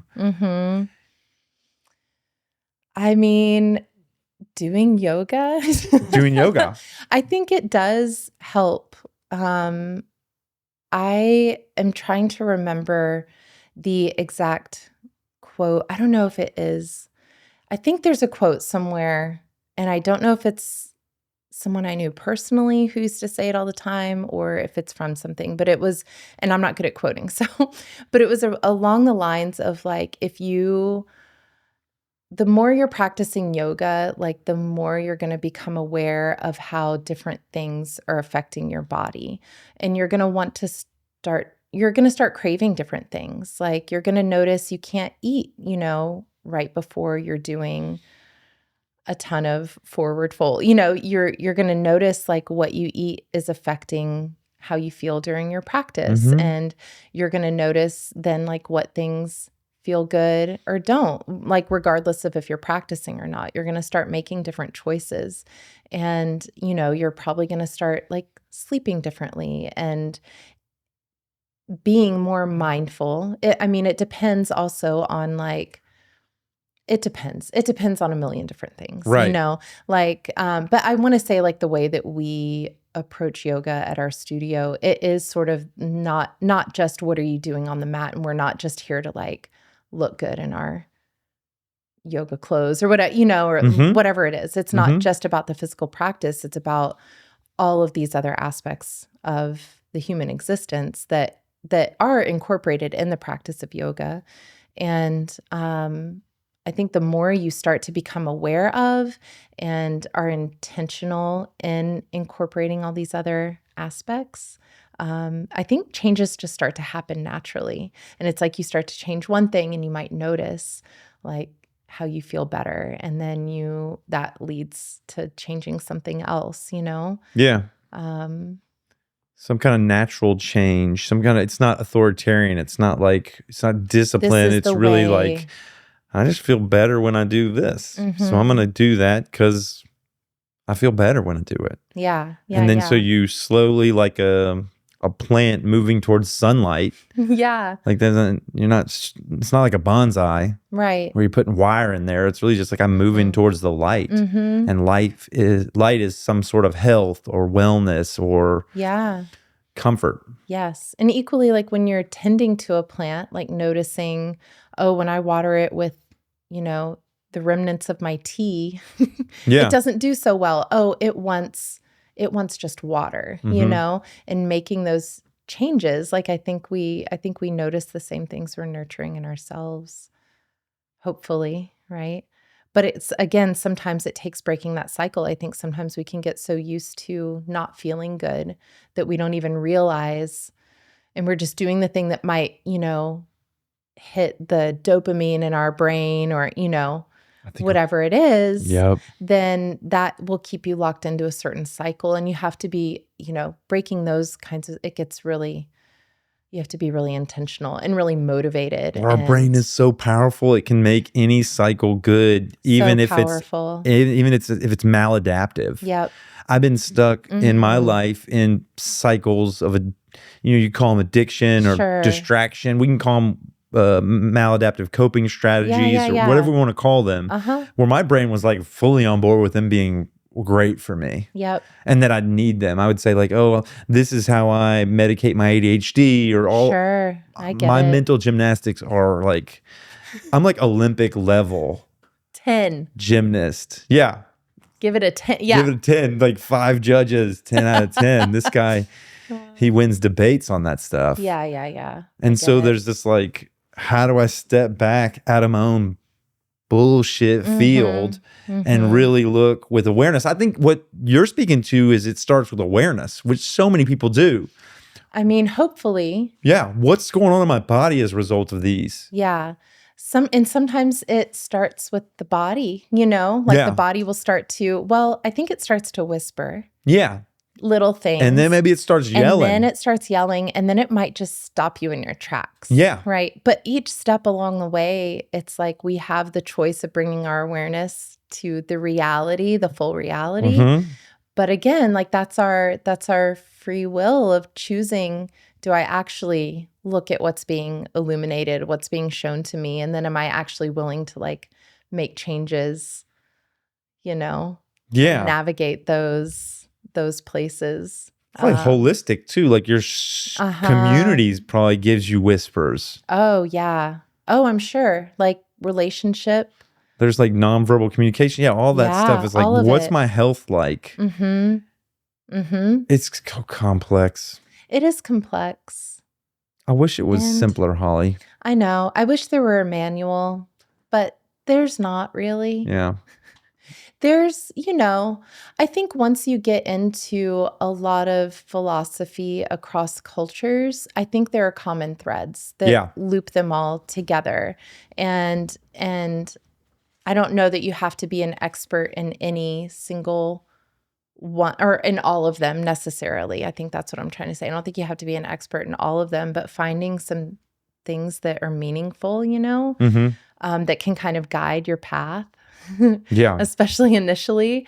I think, and I'm just thinking back on my own kind of journey to yoga. And it was very much like that of just like, oh, this is interesting. And it kind of, I don't know, just illuminated a path. It didn't quite open up. So in college, I found that I had some elective courses and I was like, ooh, I can take literally anything I want. That's amazing. Because I'd always kind of like just stuck to the plan and been very regimented. Yeah. And some things kind of opened up. So I took Hinduism as just like what's like the farthest away thing that I can study. And I really loved the class, and mostly I loved the instructor. She spent her summers in India, and her lectures were just telling stories, and her just remember. She would just stare at the back wall and just remember and show like slideshows of her time there, and like it was amazing. Yeah. It was amazing. But then she taught a Buddhism class the next semester, and I liked her so much. I took that class. And at the same time, I hadn't really gone to church previously. But my boyfriend, his dad was a Methodist minister. Mm-hmm. And so I started going to church, and it was the first place I heard God is love. And I'd grown up like going to Catholic church a little bit, hadn't really heard that there. But I was hearing it in this Buddhism class as well. And there was actually an associate pastor there who was, he was in seminary, I think, and he was writing a paper on the Four Noble Truths and something else in the Methodist Church. I forget at this moment, but how they like overlapped with each other. Maybe? Well, no, not in Methodism. Okay, he was relating the Four Noble Truths to some Methodist ideology. Yes, okay. yes. Yeah, and it was just fascinating. He gave me his paper, and like I got to read it. Oh, that's cool. I know, it was really cool. And anyways, that sort of, then I had one more semester, and I took the philosophy of yoga as my last semester. Was it Ashtanga? At UT. Is that? Well, Ashtanga is a branch of a physical practice of yoga. So my understanding of sort of the evolution of different styles of yoga is, let me think back. Krishnamacharya was a yogi in India, and in India, sometimes people will go to a yoga practitioner almost as like a doctor of like, I have this ailment, what can I do? And they're like downward facing dog. Totally. You'll be good. Totally. It's like that. Or breath. They talk about breath work curing stuff too. Absolutely. Okay. Yeah. So this one family came with their little boy. Not little boy. He was like 13, but kind of sickly and like not really strong. And they're like, what? He needs something. He needs to move his body. What can he do? And so his prescription was this very very defined, like place this foot here, this foot here. I can't think of the word I want to use, but very very specific in the placement of the body, and it like healed him. And this actually, this was Iyengar, and he's sort of like the grandfather of Hatha yoga as we practice it. It's the very specific, again, placement of the body, the like holding postures. Alignment. Alignment based. Thank you. Is that the word you were looking for? That is the word I was looking for. Nailed it. Very alignment based. Yes. And then this other family came to Krishnamacharya and had this very hyperactive 13-year-old boy. And I don't actually know if they were 13 at the time. I just imagine them as making that up. But came with this teenage boy, hyperactive, just like, please help us. Bouncing off the walls, yes. yeah. What can we do? And so he prescribed for him this 90-minute long, same practice every time. And there are different series. There's 6 days on, you get 1 day of rest. So it's a different series, A, B, C, D, E. I didn't count that. Yeah. A, B, C, D, E, F. F. F. Okay. F. I think there are that many series, and it's 90 minutes long. It becomes a moving meditation once you learn it, but it's very physically active and very rigorous. And of course, like channels all the energy. And again, it gives the mind something to do. It gives the body something to do. A release. It's just, full release, full body exercise. And that became Ashtanga yoga. That was Pattabhi Jois. And Pattabhi Jois. And he kind of brought that style over to America. And a lot of people love it. Yeah. I guess I was thinking of Ashtanga as the 8-limbed path, though. Because Ashtanga means 8 limbs. It does. So there's the physical movement part of it, but there's also those 8. Yeah. Yama, niyama. Well, yes. Was that from Patanjali? I don't know. Does Ashtanga mean 8 limb? It might. It does. I don't know. It might. I don't know that. But I can learn things too. I can too. I'm learning all the time. And I can also totally be wrong. No, you're fine. But there is the 8-limb path in yoga, and asana is just one of the limbs. But we often only focus on asana. And this was actually a debate during my philosophy of yoga class back in early 2000s of, is the way that yoga is incorporated in Western society, is it beneficial? And okay, Ashtanga yoga, not to be confused with Patanjali's Ashtanga yoga, the 8 limbs of yoga. So there seem to be a little different. There is a style of yoga as exercise popularized by K. Pattabhi Jois during the 20th century. So they sound the same, but they're a little different. Yeah. But the Ashtanga yoga is the 8 limbs of yoga. Okay. Good. Put that down. Got that cleared up. No, I'm glad. We're both right. We're both right. Nice. High five. How often does that happen? It needs to happen. So far, 100%. All the time. Oh my gosh. Yeah. So that's cool. Yeah. What is your cycle with yoga? When you think of your yoga practice, do you have a cycle there? I do kind of have a cycle, I guess, and it is dictated by my teaching schedule. And that, I try to practice what I am teaching. Yeah. And I don't always get like a full, 75-minute practice in before teaching a 75-minute class. Right. But I feel like I am sort of always practicing and kind of, putting things together. And then again, it's not always just the physical practice. I feel like yoga has made me more aware of how yoga is happening all the time. When I can still my mind and be present in the moment, like that's yoga. And so like when I go out in nature and can kind of especially still my mind and just be really aware of different things I'm seeing. I love going to new places, but my kids go to something called Natureversity, Right.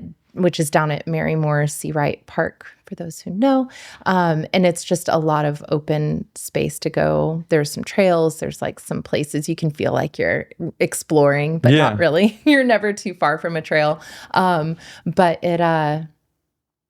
it's great to go there and sort of, I don't know, like notice the changes out there, notice changes like within me, and kind of let the two sort of inform each other, I feel like. So yeah, in those moments, it's like I'm not, doing downward dog, but I'm present and I'm breathing and I'm aware of my breath and I'm aware of what I'm observing and observing out there, observing within. And I think that's yoga. Yeah. I've started to translate yoga into mindfulness. Like there's somehow synonyms. Yeah. It's not just once I get past it's these movements, it's really how present I am. Can I still the mind? Can I, be fully present and realize my optimal self or my true self? Yeah. Moment by moment. Yep. Moment by moment. And the postures is one pathway or one. It is a vehicle. It lets you, that's a cycle in itself too. Like coming in, how do you enter into even a child's pose? And how are you present in child's pose? Is it easy to be present? Is your mind scattered? Are you bored? Yeah. Are you running through your grocery list, Yeah. Or are you just like noticing how the breath is moving? We're like folded in a little bit here, a little more open in the back, a little more compressed through the hips and the legs. Like, can I be present with sensations? Especially like when I teach yin classes, which I love because it's so counter to what people are normally doing when they're doing yoga. It's like you're sitting with a pose for a while. Yeah. And the longer you stay, sensations change and sometimes become louder, sometimes, float through. Your body opens up. You can sink a little deeper into a pose. But it's so counter from how we're normally just sort of flowing through. It's a different type of mindfulness than Ashtanga, right? Where part of our mind can be doing a thing, which I experienced when I was like competitively swimming. I grew up as a competitive swimmer, and I realized I didn't have yoga while I was a swimmer, and I wish I did, but I found yoga after I retired. And then I remember I always felt very clumsy on land, but when I started doing yoga, I was very connected to the breath and I had pretty good body awareness. But then when I went back into the water, I was like, oh, this was a moving meditation the whole time. Yeah. I had no idea. And it was really beautiful to be able to go back into swimming and have this like whole fresh perspective with it, where I had gotten sort of, I was just kind of burnt out from it. And it used to mean one thing, and now it kind of means another thing to me. But I think I think that can be achieved in like an Ashtanga practice. And I think it can be achieved equally like in a yin practice where, we can still the body, notice how busy the mind is, do our best to kind of be with that and settle it down and smooth that out a little bit. Yeah. And get into some different places in our bodies as well. Open some stuff up. Yeah. Yeah. Unwinding like the fascia of the body and, which is the connective tissue. And, it used to just be like, I don't know, I go like this because, when, it's like a fairly new discovery, like probably just, I don't know, from like the 70s, I want to say, is when it first started being like recognized as an important part of our bodies. Fascia? Fascia, yeah. It used to just be like we're doing, surgery, we're doing an autopsy, whatever, we can just like cut through that. It'll be fine. Toss it to the side. It's like, oh, wait a minute. Our bodies spent time making. Yeah, they need that. Maybe it's important. Oh, it turns out it conducts like all of the like emotional, like energetic energy and information through our whole system. Whoa. I know. That's why right? it's important that we are doing trigger point and rolling our body out. Yeah. And doing those type of practices. Absolutely. Because those are releasing the fascia, right? Yeah. And that's body work, like massage is doing that same thing. Yep. It's myofascial release. Yes. Mm-hmm. And we're just learning more and more about it. Like I want to say there's even like fascia that's been discovered like in the brain recently. Brain fascia. Yeah. So all kinds of interesting things still unfolding. People talk about how, I've heard this, you know how there's reflexology, like you can get to all the organs in the hands and the feet. In that same vein, yoga instructors or yoga teachers have said like when we're doing a lot of hip openers, it can like map to childhood wounds and stuff. Yeah. Like emotional things can come up when we're really opening our hips and working into that area. Yeah. I mean, I've heard it and I believe it. I feel like I have had some good releases. Yeah. I remember crying. Like the first time I cried in a yoga class, I was like in child's pose. And the teacher just came and patted my back. You were crying? Oh yeah. I cried. And I was like, oh, and I talked to her after and it was like that same thing of like, you had an emotional response. I did for sure. Yeah. I mean, I always did on some level, whether I was, it definitely opened me up to more things that were happening internally, emotionally. Mm-hmm. Yeah, definitely. And well, okay. With the fascia, something interesting, in the yin practice, I'm not like a trained Chinese medical practitioner, not trained, but a student. Like I study. Yeah. And I'm always learning. But what I find fascinating is that these meridian lines, which meridian translates as little river, like a channel of energy. I've seen those at my acupuncturist. He's got like diagrams of human bodies with a bunch of lines all over them. Exactly. It runs along the fascia lines. Oh. Like so these connection points that we have now discovered, it actually overlays with these things that have been known about for thousands of years that people just like knew. Yeah. People just sat with long enough and figured out, which I find that fascinating. Like Eastern medicine has known about these for a long time through acupuncture. Yeah. And we just needed our science to validate it. Exactly. Now we know it's okay. Now we know it's real. Because our science has shown it. Yeah. It's good. Yeah. Something we discarded for a long time. Yeah. But like actually, y'all. But now insurance will cover it. Probably. Hopefully. Maybe. Your insurance covers it. I don't know. Good luck with that. Because I like acupuncture. I've done it. I don't have insurance now, but hopefully I will in the future. Yeah. But when I did have it, I would go do acupuncture a bunch. And he even started hooking up electricity to that. And it was like pulsing my body. My meridians were getting like lit up. Yeah, they were. Yeah. Electrical current. Sometimes he would turn it on before adjusting it and it'd be like popping off. Boop, boop, boop. Like, you could turn that down, boss. Yeah. Well, not boss, I think is like. Probably didn't call him that, but. I remember name. Probably Doc. Doc? Doctor.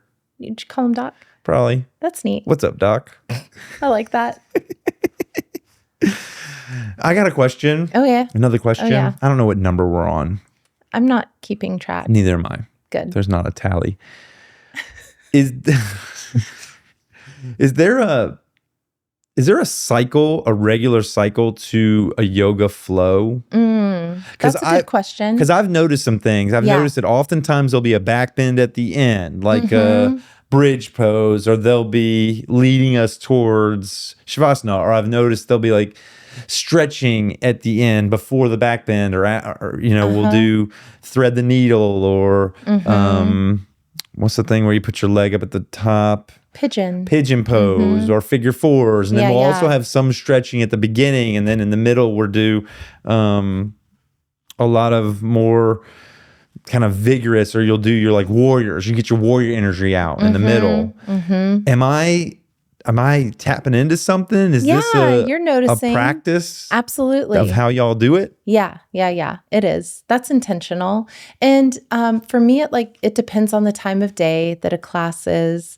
First thing in the morning, I'm not going to just like start with something really rigorous. I tend to, in general, really warm up and do some foundational stuff before getting into more of like the peak pose, like what you might be describing with like a big back bend or is a peak pose like the balancing part of it? A peak pose is like you could have sort of like just an overall energetic way that you're teaching your class where maybe you don't have like a peak pose that you're leading up to.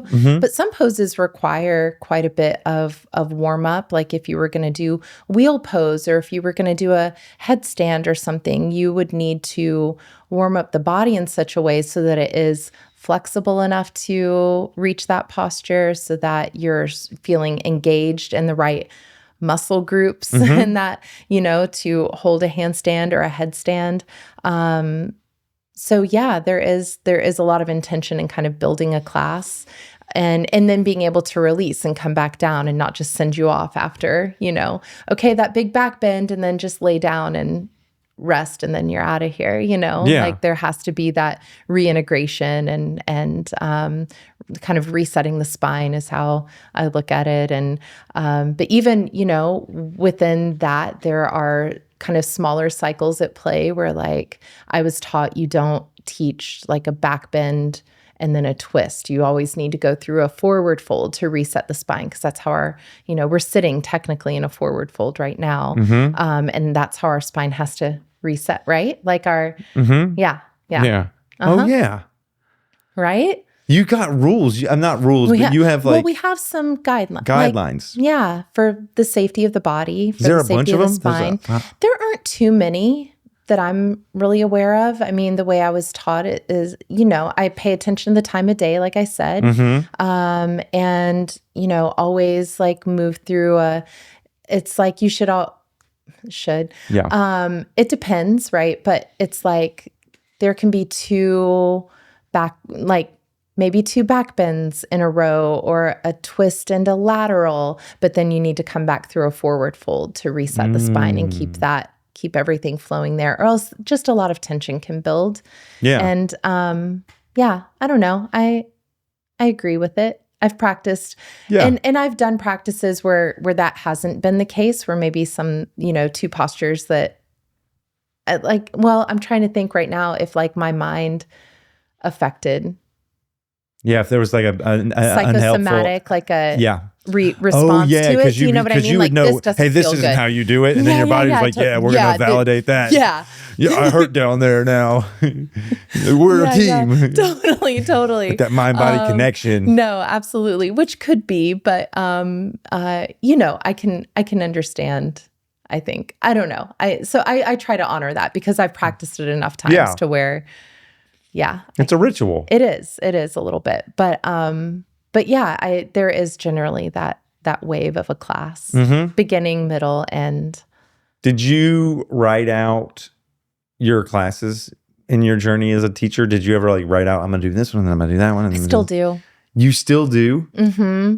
You write out your classes? I do. I write them out. I don't always follow it, but I like having my roadmap just in case we get lost. I'm like, where did I want to go?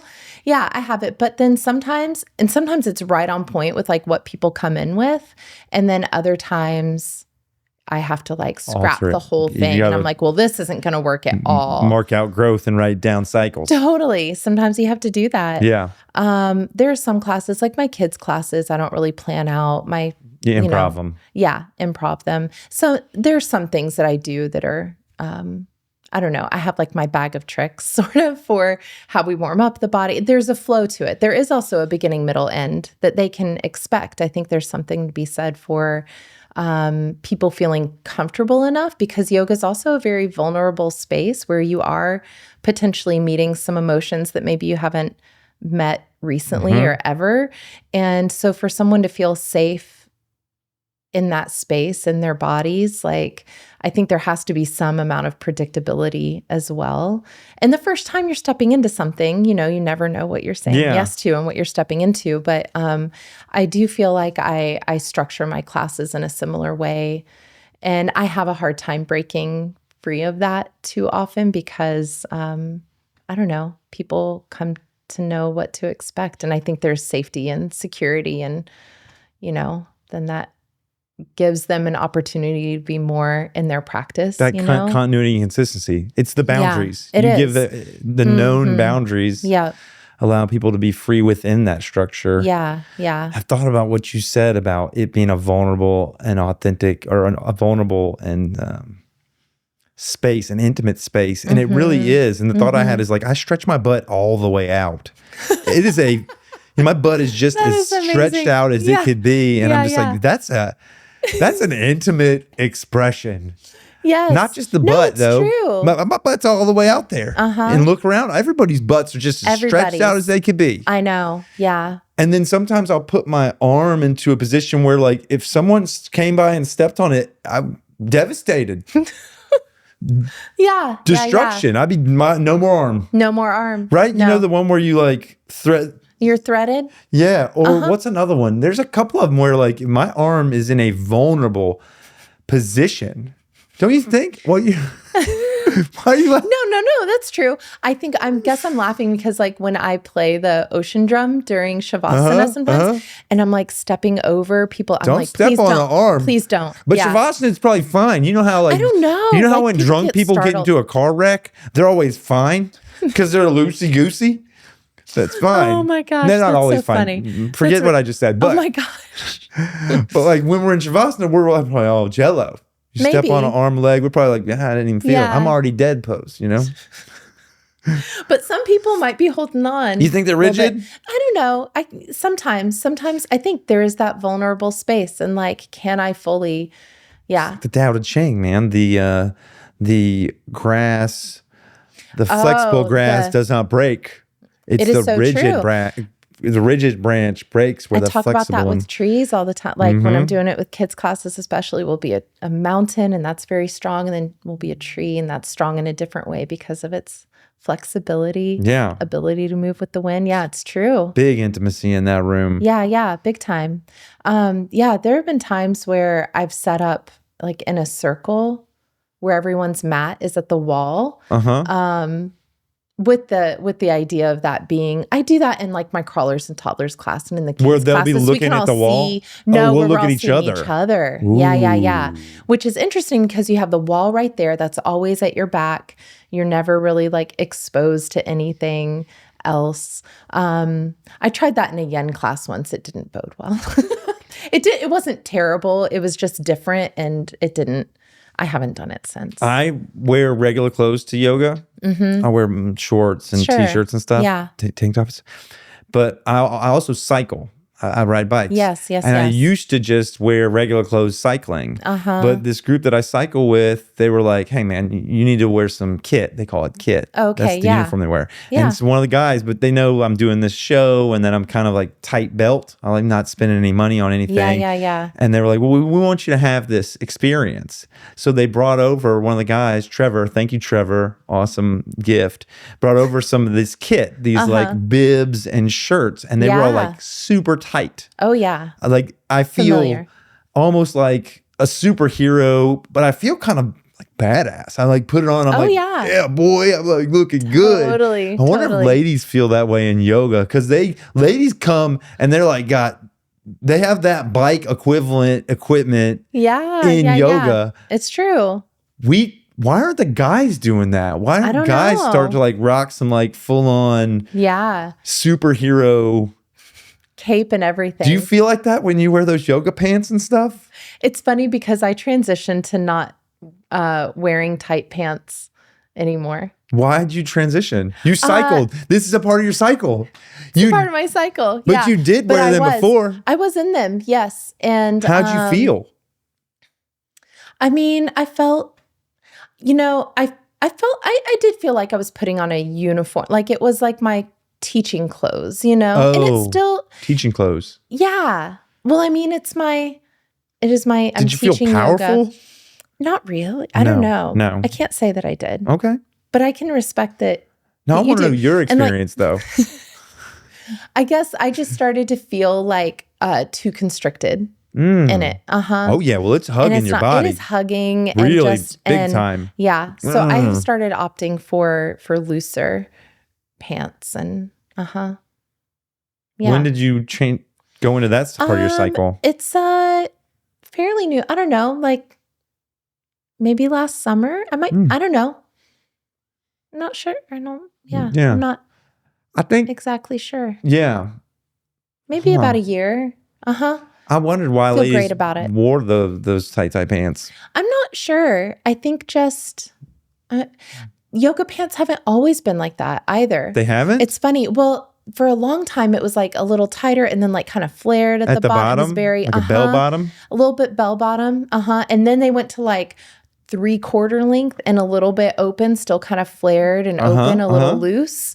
And then somewhere, I couldn't say what year, I'd have to think about it. We're probably like 10 years deep in the tight yoga pant phase.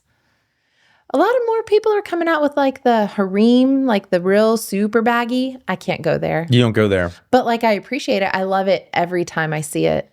I talked to somebody, one of the yogis, that like the tight clothing on ladies brings a different aspect of the practice to men, or to me. Oh, because there's that confrontation with sexuality in those rooms. Yes. Because you see those shapes and it is engaging. Yeah. It's like, oh, that's exciting. And here I am really with a practice of going inside. Yeah. And being with my breath and my movement. And then like, we talked about the butts being fully open and stuff. Totally. You catch a glimpse of that, and then it's like I'm out of it, and now I'm in this more mammalian brain, like a sexual place, and it's like, then there's shame.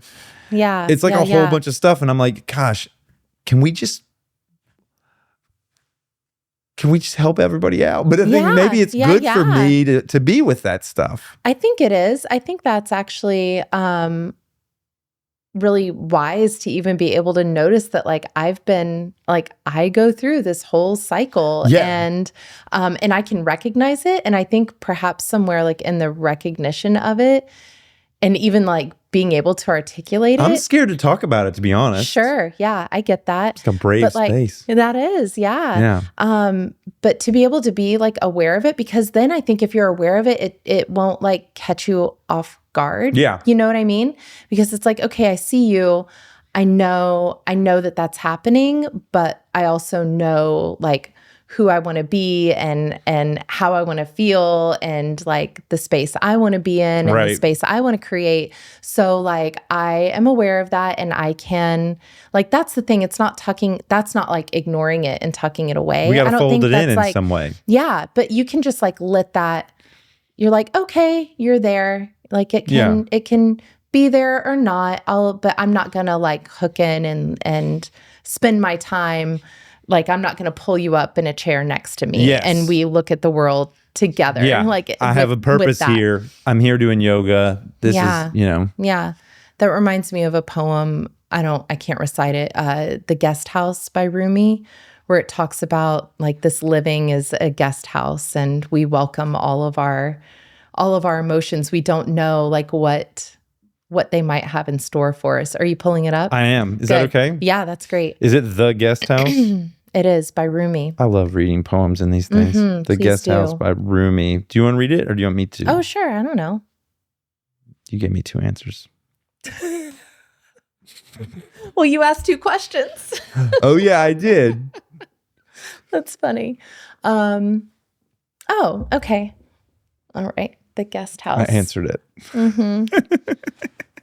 This being human is a guest house. Every morning, a new arrival, a joy, a depression, a meanness. Some momentary awareness comes as an unexpected visitor. Welcome and entertain them all. Even if they are a crowd of sorrows who violently sweep your house empty of its furniture, still treat each guest honorably. He may be clearing you out for some new delight. The dark thought, the shame, the malice, meet them all at the door laughing and invite them in.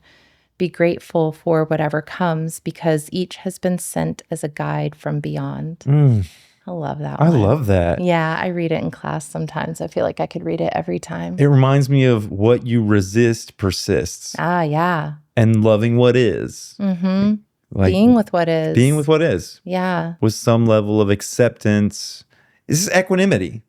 Absolutely. It is. It's this is here, but I don't have to attach onto it. That can be part of me, but not all of me. That's some of this experience, but not all of it. Not all of it. Mm-hmm. And yeah, maybe the more I can invite it in, it can clear some things out that maybe I wasn't even aware of, Probably speaks to some shame I have around sexuality in general, in a way that I can't just celebrate the form. Yeah. And say, that's beautiful. Yeah.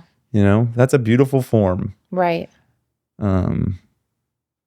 And it's not necessarily sexual, but sure, kind of in the same way a peach is sexual. You know what I mean? Sure. Yeah. Yeah. Wow, how did geometry do that to us? Just shapes. Right. I don't know. It's weird. It is, but yeah. Then maybe if it's why can't that idea of being able to see, a body shape as a form and appreciate that, if that's your intention and what you want to get, the recognition of what has helped you kind of define that. And then that can be something to actively work towards. You feel that come up, but then maybe, okay, how can I remember I want to appreciate this as a shape. I want to appreciate this as a peach. Not as not as this other thing. Not that, okay, this other thing has shown me what I actually want to see. When I'll know I'm doing that? When I'll know I'm doing that? When? And because this has happened to me before. I've seen a butt. A clothed butt. Sure. In tight clothes. Yeah. And I've been like, that's a good butt. And then the thing goes up and it's a guy. And I'm like, uh-oh. Yeah. I like the guy butt. Yeah. But I think when I've made it there, I'll be like, that's a good butt. It could go up and I'm like, I'm still cool with it. Yeah. I'm still totally. cool with loving that butt. Uh-huh. Because it's the shape. Sure. Not the desire. Not the want to that's the whatever. efforting. That's this urge around the shape, right? Yeah. Mm-hmm. This drive to procreate or whatever we want to call it. Yeah. Yeah. But then can I just appreciate something for what it is? A butt. And yeah, I think that can be applied to a lot of things. Not just even physicality, but qualities that you appreciate in people. Mm-hmm. Can I let that live in them and appreciate that in them without seeing the lack in myself? That, yeah, for sure. And use that as I appreciate that about them. Maybe how can I introduce more of that in my own life? That's a quality I want to cultivate myself. Or, that's a quality I really hope to have in a friend or something how do I don't know. Can I appreciate this thing in this other person and it not be tied to, again, tied to desire, tied to lust. It can just be an appreciation. Yeah. And art. Just like art. Yeah.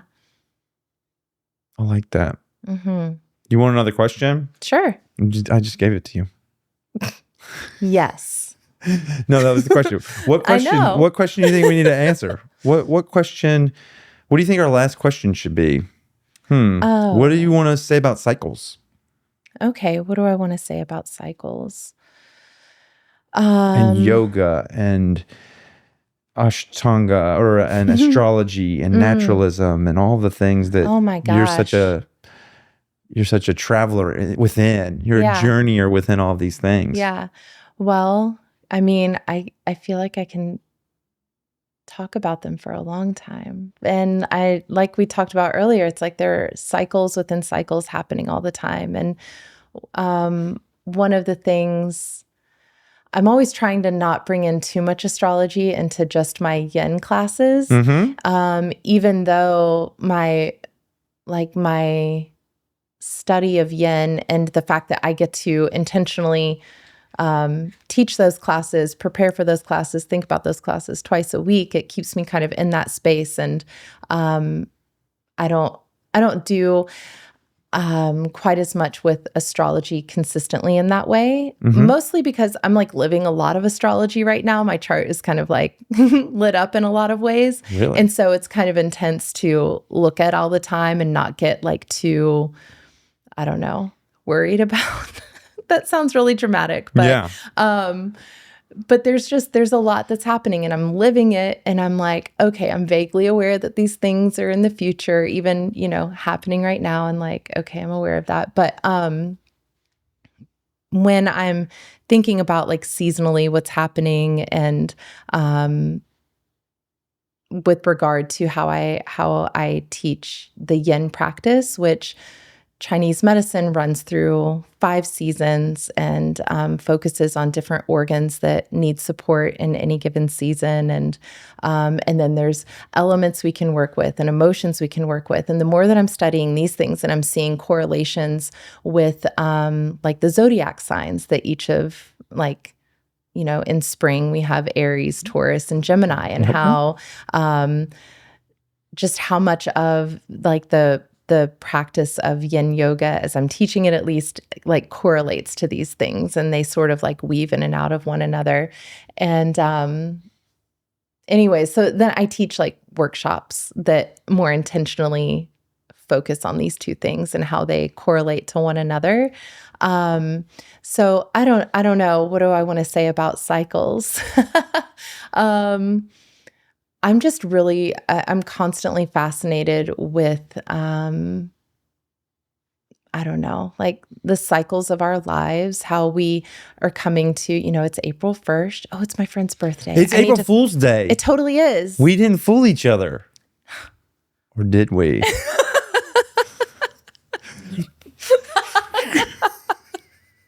Oh my God, that's amazing.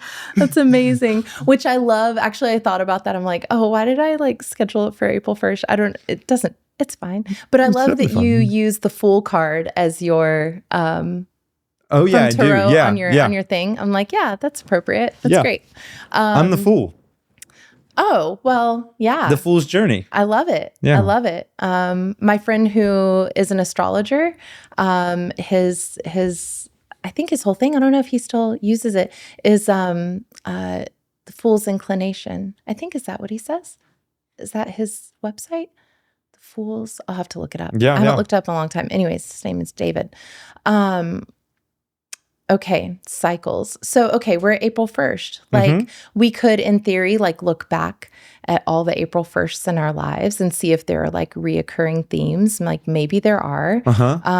Even as we come into this April 1st and April 1st next year, it's like the sun is relatively at the same place, but everything else is in a different place. Right. And we have, it's almost not like a cycle in terms of like beginning, end. It's more like a spiral, right? And that we sort of get the opportunity to come to this similar place and reflect and see, like, again, that past experience, what's happening now, what are my intentions, how does like current circumstance and my intention line up to the next best action for me to take or not take. And I think we're always, whether we're conscious of it or not, are always sort of working through those concepts for ourselves. But when, again, we're really intentionally looking at and considering where we are in space-time reality, kind of what's maybe on the forecast for us according to the stars, maybe how we're feeling in our body, how is the breath moving in this moment, again, just all these cycles within cycles. And it's like the more that I'm opening myself to, I don't know, like incorporate all these different things that I'm interested in and look at all the cycles of nature, right? Because like that's just in its own timing. And it's like how, like the miracle of like how that all functions without any input, it just goes. And how much of that is alive in us as well, because we're technically part of nature. There are some in like indigenous cultures that don't have a separate word for nature because we are nature. We are definitely part of nature. A separate word for human, I should say. Okay. Separate word for human because we're not separate of nature. We are nature. Yeah, we are nature. Why are we like? How are we? Why would you have a different name for us? But the more I can like be aware of and incorporate all these different parts of myself, I may not be making the absolute best choice for myself in all moments, but like has been a lot more ease, even when things are challenging, even when, like in January, I had my computer, my backpack was stolen. It had my computer, it had like notebooks that were precious to me, my wallet, like no way, all of it, like stolen. That's like devastation. Truly, it was really hard. And that day I kept, blaming myself. Of course. Why did I, why did I put that there? Why did I do this? Totally. And what am I going to do? Like Yeah. And then like my focus started shifting to the person who stole it and like what they must be going through, that became like their only option. And like, I was like, oh, I hope, I do write down, especially like my yen classes where I'm reading poetry and reading things. I had like one of those notebooks was in my backpack, and it's like, oh, maybe they read something, like maybe something meant something to them, and it'll help them. And I would still like to have like the notebooks back, especially. I know I've relinquished that definitely, but sometimes when I'm driving nearby where I know it was stolen, I'm like, little purple notebook, like do I see it? If you're out there, tiny purple notebook, and you have I don't know. Hollie's purple notebook, you can keep the computer. Yeah, I mean that's fine. She doesn't really care about the wallet. No, those have been replaced. There's some like notes in there that she wants back. I would love it, but you could send them to me, and I'll get them to her. You could send them to Studio Satya. Yeah, just tuck it under the thing. Yeah, what are you going to do with it? I don't know. What are you going to do with it? Nothing. You're not going to do anything with that notebook. You probably threw it away. Yeah. Or maybe they dipped into that notebook enlightenment. Maybe. And maybe they're like practicing somewhere, and they've maybe so. It's transformed their life. That's a good story to tell yourself. Maybe. Yeah. That was a catalyst. Yeah. For growth and change. Yeah. For that. Maybe. Little ne'er-do-well. That's right. But like if that had happened a year ago, or I don't know, however long ago, I don't know that I would have handled it as well. Or I could have still been, beating myself up or whatever, whatever it is. And so it's not like, recent times have been just super easy and like, oh, I'm just really in alignment with, my choices or whatever. But I do feel like the practice of yoga and this idea of, I don't know, being connected to myself, being connected to like the, I don't know, inner workings of my own community, of extended communities beyond, what I can see and directly interact with. I do believe that everything ripples out, and I feel that amount of connection as well. And sometimes things return.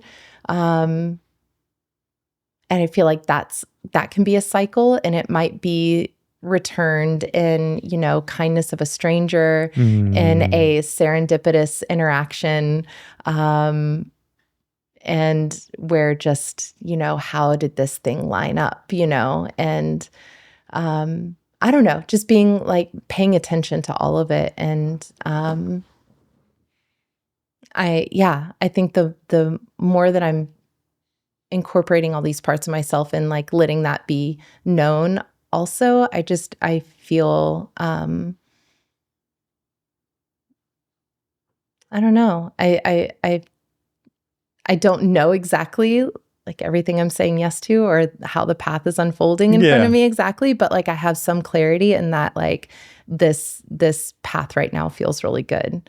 Yeah. I don't know if that answers your question. I think it does. Okay. I think that wraps up our 5 questions. Okay. That's awesome.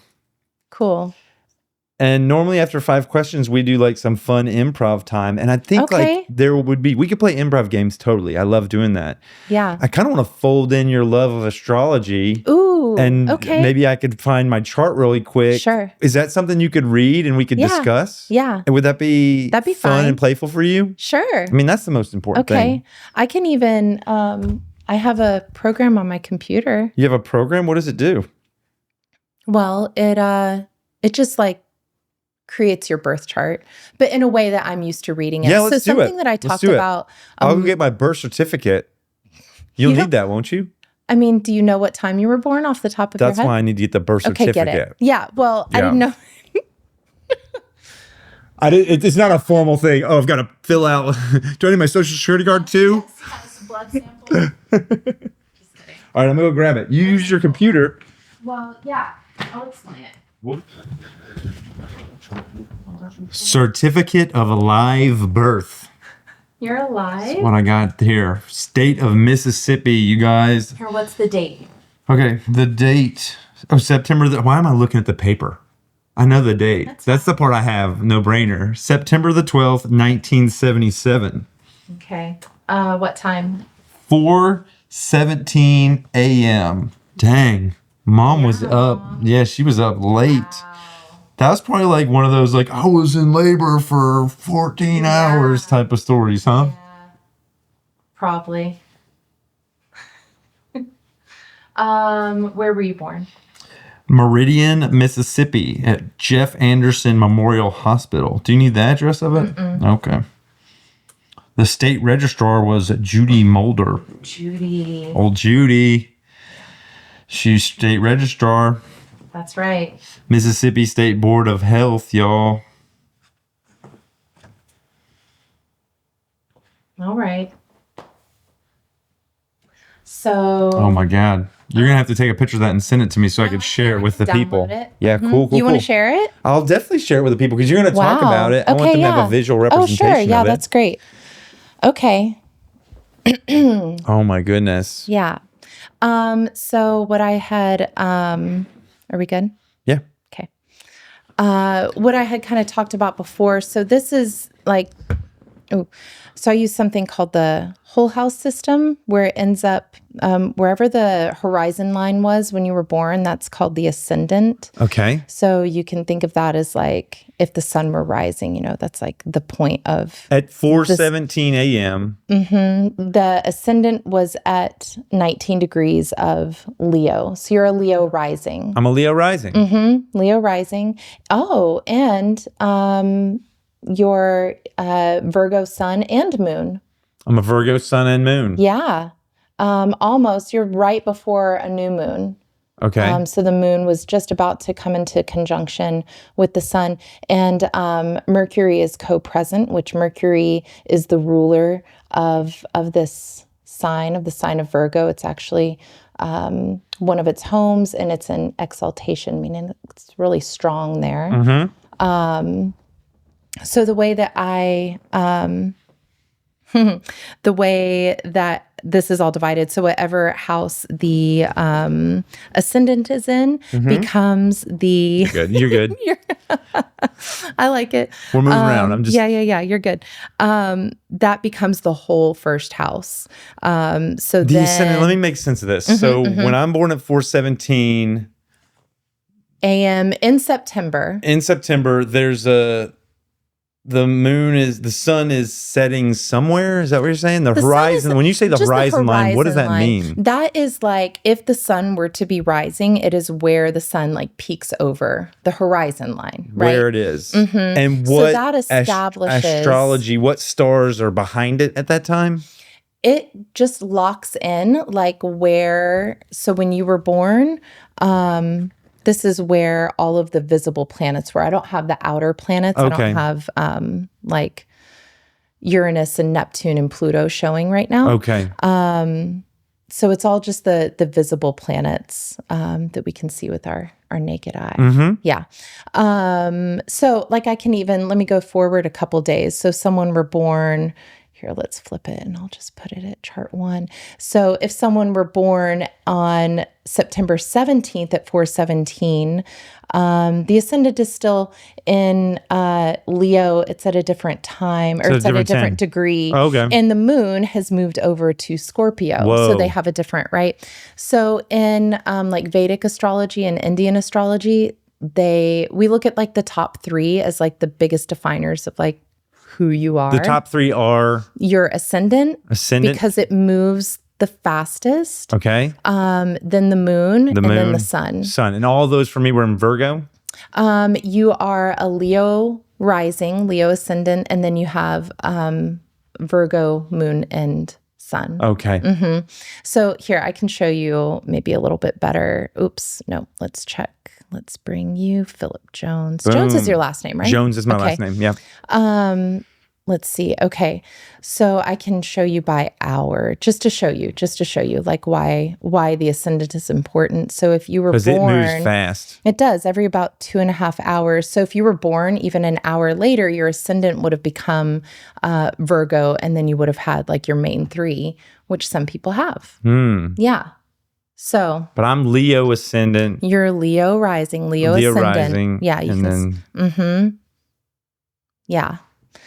Wow. What does this say about me and what does my it life say about and you? Well, what I'm doing? It kind of depends on what question you're ask approaching. You can ask me a question. Ooh, I can ask you a question. So this is like approaching an oracle. And the more questions we have, I think the more specific we can get with like where we're looking, what we're looking for, what we're looking at.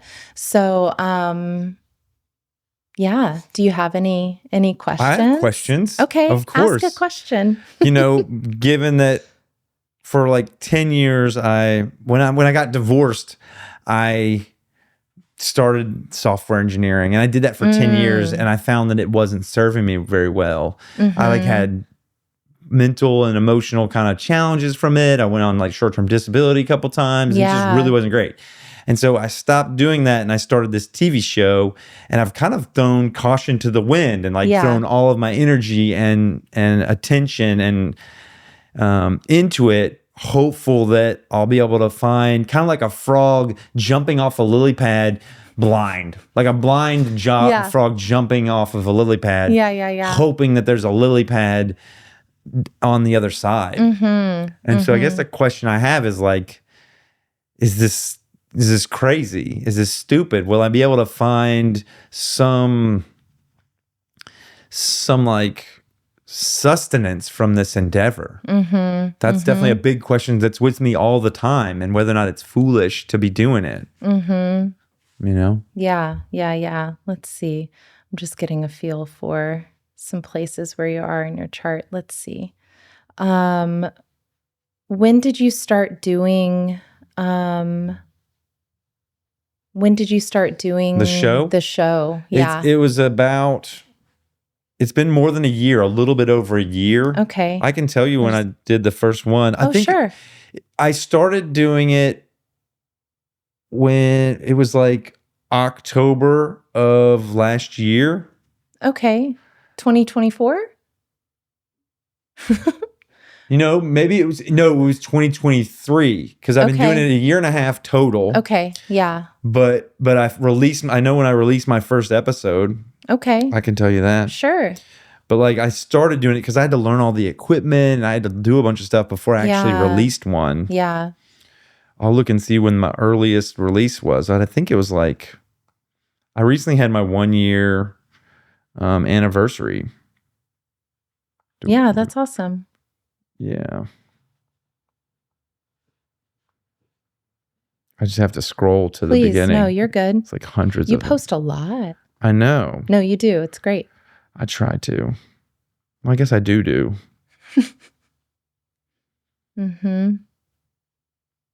Okay. The first, it says it 11 months ago. Sort by most recent. Yeah. So this one was published April the 7th, 2024. Wow. Was my first. That's almost a year. Was my first release. That's amazing. April 7th. So not quite a year yet, but almost. Yeah, almost a year. That's cool. Dang, I'm coming up on a milestone. Yeah, you are. In a week. Right? Yeah. That's big. That's big. That's really cool. I will have rooted. Yeah. My root officially. year. My root year. Your rooting year. That's great. All right, what's it say? Well, what is it saying? Let's see. Okay, so a year ago, So what I did, I pulled up the transits. Transit means how this, like where the stars were that year ago. A year ago. Okay. And I just put it at noon. And that's how it relates to my birth. To your chart. Okay. Yeah. Just kind of seeing like where it lights up for you. And I'm realizing that like, it's a little bit arbitrary in the day. But so I'm not going to think about like the house that it's lighting up too much. Aside from, it's like the timing. Let me see. Yeah. Okay. We can look at that. So yeah, I just set it to noon to see, just kind of give us a place. What's interesting, so you have you were born at almost a new moon, and you birthed your channel at almost a new moon. Really? In the sign of Aries, which is a very initiatory. Some places it's in some places, in some like, I don't know, circles, it's considered like the actual new year, more correlated to, the equinox when spring is actually beginning. And yeah, there's all that like action, that like new birth, new energy, new endeavors energy, like new things.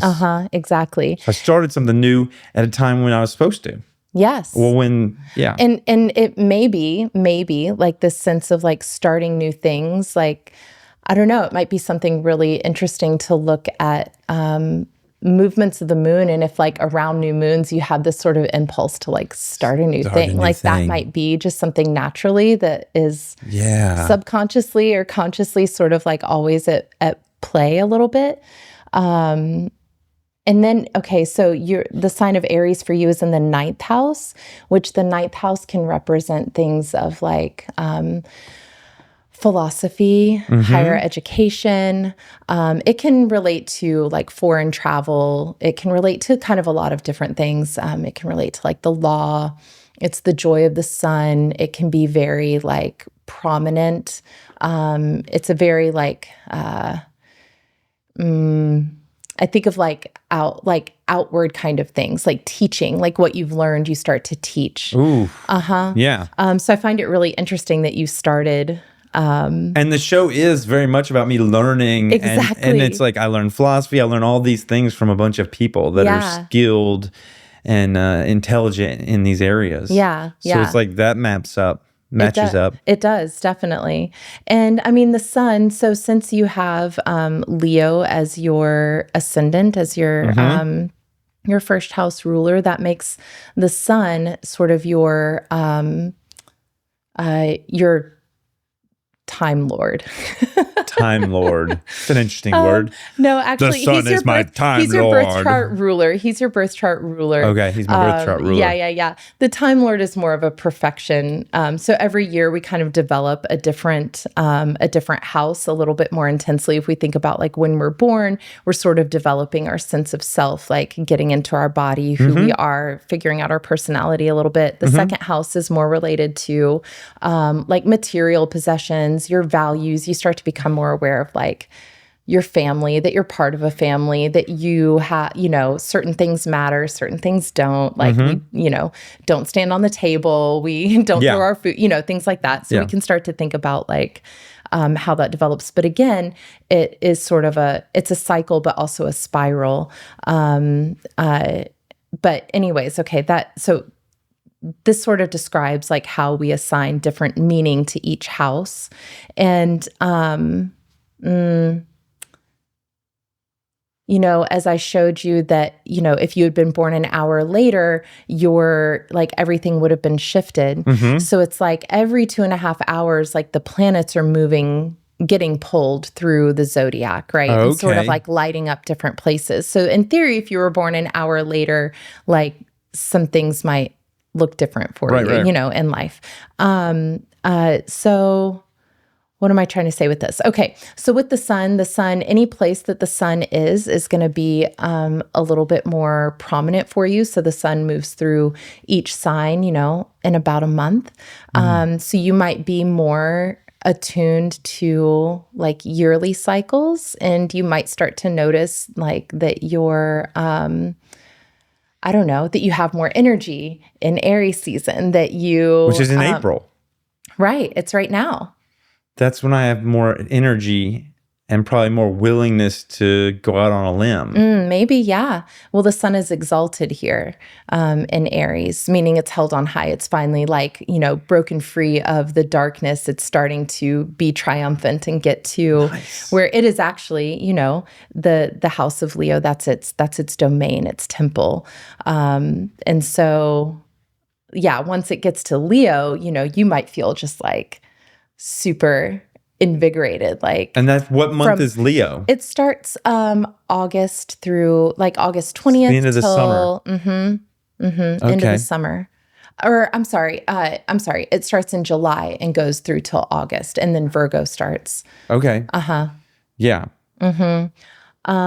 So yeah, you might be a little more sensitive to movements of the sun, and find if you start to pay attention, like, or if you even reflect back, like just yearly cycles, like maybe you do feel like when winter comes, you really want to hibernate, and that might be just more naturally part of how you move through the world, I think I probably do. I think it's true. I feel more excited during summer and spring. Yeah. But yeah, that's really interesting that the thing you created. So this is where the stars were last year. Yeah. And then also like Jupiter is here and the sign of Taurus. Jupiter can be it's the largest planet. It can be a planet of abundance and expansion, like a lot of things. So maybe you probably had a lot of ideas and a lot of like enthusiasm. And the 10th house is related to career and things that you're known for out in the world. And that's where it's at. That's where it was when you launched. When you launched, it was there. Natally, you have it in the sign of Cancer, where it's actually exalted. It has a little bit more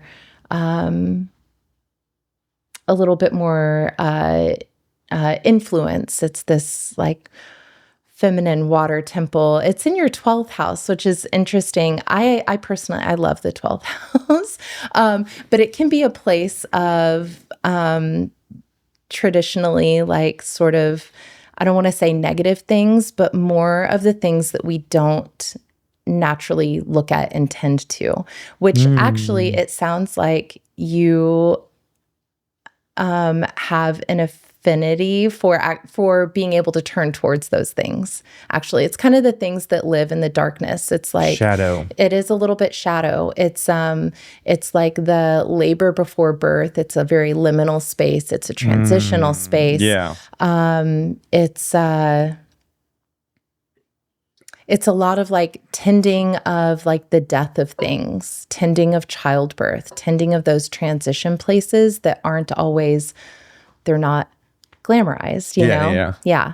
And it's not the bloom. It's not the bloom. It's not the full blossom. It's the thing that we have to go through to get us there, for sure. Right. And you also have Mars here, which is not super strong, but they're kind of like balancing each other out. So it's not like you're getting sucked down and getting sucked into this place of like this darkness and the shadow. But it's also, it's a place you're not really like scared of visiting. So I feel like that's a really big strength and is, it's relating here in a sense of it's a sextile, which is it's the nature of Venus. So it's very nurturing. So I feel like things that show up in your career house, if they're in alignment, they can be very nurturing for you and for others as well. Yeah. And of course, like right now, excuse me, in this moment, Jupiter is in Gemini, which it's not super strong there, but it's about to move into this place. You're going to have a return. I can't think of when Jupiter is moving into Cancer, but you'll have a Jupiter return. And anytime a planet, comes and cozies up, it's like a new moon kind of feeling, where there can be like a regeneration. It's a revisiting. It's again, that time for reflection, and but in sort of a more cohesive way, not in a like confrontational, like next to each other. Mm-hmm. Yeah. And then as I'm talking even about the 12th house, something about like you being born like just before a new moon, that's like the darkest time, the balsamic moon, when things are like especially mysterious. And there used to be, sometimes there would be like rituals like during the dark moon phase of the moon where it would disappear from the sky. Where has it gone? We have to do these things to they do rituals? Bring it back up. Yeah. Sometimes some people back in the day, but it used to be a little bit scary, but you're like, I'm not scared. I'm not scared. I'm not scared. I ain't scared. And and you had Mars going through Cancer for a little while. It had a big retrograde in Cancer. So it's going to come out in not too much longer. And then you might feel sort of like refreshed and renewed in a little bit. Let's see. In like 3 weeks, at the end of April, Mars is going to move out. And that's good. That's good. Just it's been here for a really long time. So like this, Mars is a planet of action and of movement. And for that to be moving into your first house, like you may have felt sort of like maybe stuck a little bit in some things. Yeah. And like, there might be this just like renewed energy of like. That sounds good. Yeah, I can. Because sometimes there's like depression of wanting things to be further along. Totally. And just feeling like sometimes the fatigue of the journey, and you need that reinvigoration, that renewed kind of like passion for it. Yeah. Sometimes you just need to catch a fish, totally, to know there's fish out there. I do. Yeah. I mean, I think that's a perfect analogy for Mars and Cancer and like this nurturing water sign, yin, feminine, like ruled by the moon. Ruled by the moon. Yeah. Which is fast moving, but like just so gentle and, and also mysterious, not super defined, a little bit challenging to capture. Yeah. Move, shape shifting. Totally. Where are you going to show up now, moon? Where are you? Yeah. I just want to catch a fish. Just want to catch, yeah. Yeah. So yeah, I think that all like relates to your career stuff you're doing with the show. That is intense. There's like a lot to astrology. It's almost like a separate language. It is a separate language. It is a little bit. And like, it's developing your own language for how all of the planets, like they show, it all just depends. Like they have their significations and their things. Each planet has its own. Is it like tarot cards where each tarot card has its own kind of like meanings and definitions, but there's also numerology on top of that too. And then there's also symbology. It's all of that. Yeah. So it's like you have, significations of the planets, topics of the houses. And houses is the months, right? There's like 12 months. So there's 12 houses. Will always be the first house. Here, let me show you I wish we could like show the screen, but so this will always be, let me just show now. And Leo will always be my first house. Leo will always be your first house, but it won't always be the first house. Okay. So right now, that's cool. Right now is Leo rising. It's your time, man. Yeah. Right now. I'm just kidding. But like, okay, You're we can kidding? go. No, what? I'm not kidding. I was just. Okay. But no, it is like I don't know. Pay attention to that. I wonder if maybe we even like start to have sort of our cycles throughout the day where, I don't know, like at 3:14 every day, you might feel like, Hell yeah, feeling I can do anything. Man. Maybe, I don't know. So let's go. I can do anything. I love it. So if we go forward by hour, so in 2 hours, it's going to be Virgo rising, right? Is that nap time? And maybe, I mean, that's very nurturing. Nap time, And then it just kind of, moves through. What was my point in bringing that up? I forget. That's okay. I got swept away by our song. The song. Yeah. It does it every time. Well, we love that song. So good. Just took me to a different place. Yeah. So I don't know what I was going to say. Rewind. Remember. I don't know. Astrology time. Language. Oh, I know. That's what I was going to show you. Got it. I got it. I came back. Okay. So right now, Leo rising. Leo is the first house. Now, 2 hours later, Leo is the 12th house. First house stays, right? But this is all moves that way. That is, what is it called? Procession of the equinox. Is it? Whoa. No, that is how the sky is changing. So Vedic astrology uses precession of the equinox, I believe, and where it's like by minute degree, and like technically, like I'm an Aquarius sun, but now I'm like actually a Capricorn sun based on how we've changed places in the solar system and blah, blah, blah. I don't know. Yeah.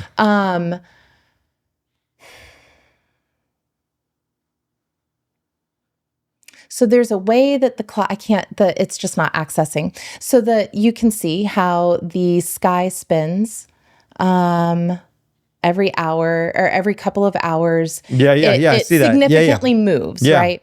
And so that is like taking the planets with it, right? Like, so we started with the sun in the 9th house, but in 2 hours, it goes a little bit lower in the sky. Yeah. But the sun is moving technically the opposite way through the sky. Oh. So that's its secondary progression. I think progression. I want to say progression. So there's, God, I wish I could remember the term. And Dude, it's just this is not so wild. You have such a depth of knowledge in something that's like really. So we have this thing that's always kind of pulling us in one direction, but then the planets, we can see it probably in the moon. I'll just kind of go ahead. You see how it's going 4 degrees. Yeah, I see that. Yeah. 5 degrees, but it has moved down in the sky. So the planets are always sort of like the planets are getting pulled in this direction. They're getting pulled clockwise, but they're actually moving themselves counterclockwise. So why am I bringing this all up? Well, the first house always stays right here, but the sign moves and shifts, right? And so then that, like right now, Sagittarius is the first house on my screen. Yeah. But then in an hour, it'll switch to Capricorn. And the house has some significance in your life. Like one could be about business, or one could be about romance, or one could be about all the houses have different cultural or relational or... They have different topics that they sort of work with all the time. And then the signs come in, the zodiac sign comes in and sort of like decorates the house. Yeah. To tell you what's going on within that aspect of your life. How it feels for you. And then planets are there natally, and then they pass through.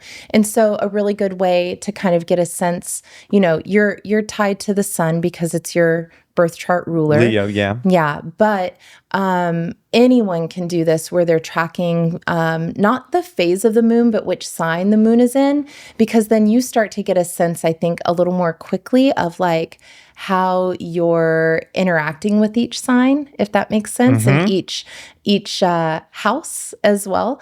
So you can maybe start to get a sense of like, oh, during an Aries moon, I always have a little more energy, or like I'm natally a Pisces moon, I'm very emotional. Like I will just get tired and emotional, and I'm like, where's the moon? Like Pisces, like 95% of the time. So we can start to kind of tell our future, or tell how we might respond in certain situations based on what's going on astrologically. Yeah, absolutely. A little bit.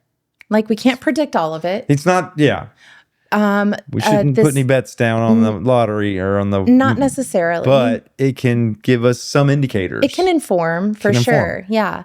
A man that I studied with in one of my trainings, His name was Tom, and he was like 76, and we were studying eclipses, and he came back in the next class, and he had gone back and charted his whole life. So he had like a lot of information to pull from, being 76 years old. And the number of like big life events that happened around eclipses for him. You go and you look at when the big life events and see what was going on in the stars, and you might see some like patterns. You start to see patterns. So when I sit down and do a reading with somebody, if they have a really specific question of like, this thing always happens around, it's like, okay, tell me some dates. Yeah. And then I go back and look, and then I can see, you start to be able to see like, okay, this house is very significant for you. Or, oh, it turns out this planet, when it's we can notice like it's having these interactions, like these two planets are interacting with each other consistently.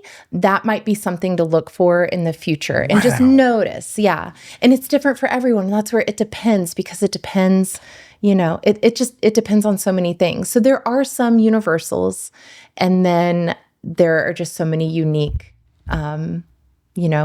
actual experiences, lived experiences. Heck yeah. Yeah. And so it's giving space for all of it. And I think that speaks back to like fate and free will of like, there's some fated. Yeah. It's like 1% or whatever the percent is. I'm going to have to work that out. I don't know. You're going to have to work that out. Like I see Hollie back at home with a whiteboard. She's like, 1%. No. I don't know. It's actually 3.42%, Phil. Philip. Listen, I did the math on this. Yeah. So did that answer your question? Yes. And show some. It seems like there's a lot of positive stuff there. Yeah, more questions.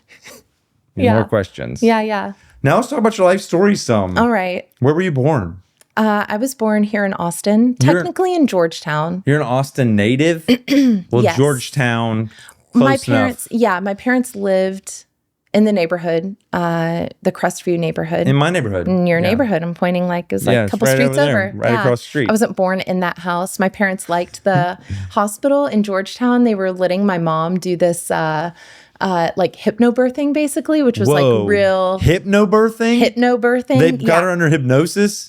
I mean, it was all about breathing, ironically. And you had to have like a focal point. I didn't learn this There's like until a watch. No. So you got to pick your focal point, and my mom found this like painting of these two horses like running through the woods, a white horse and a black horse. Whoa.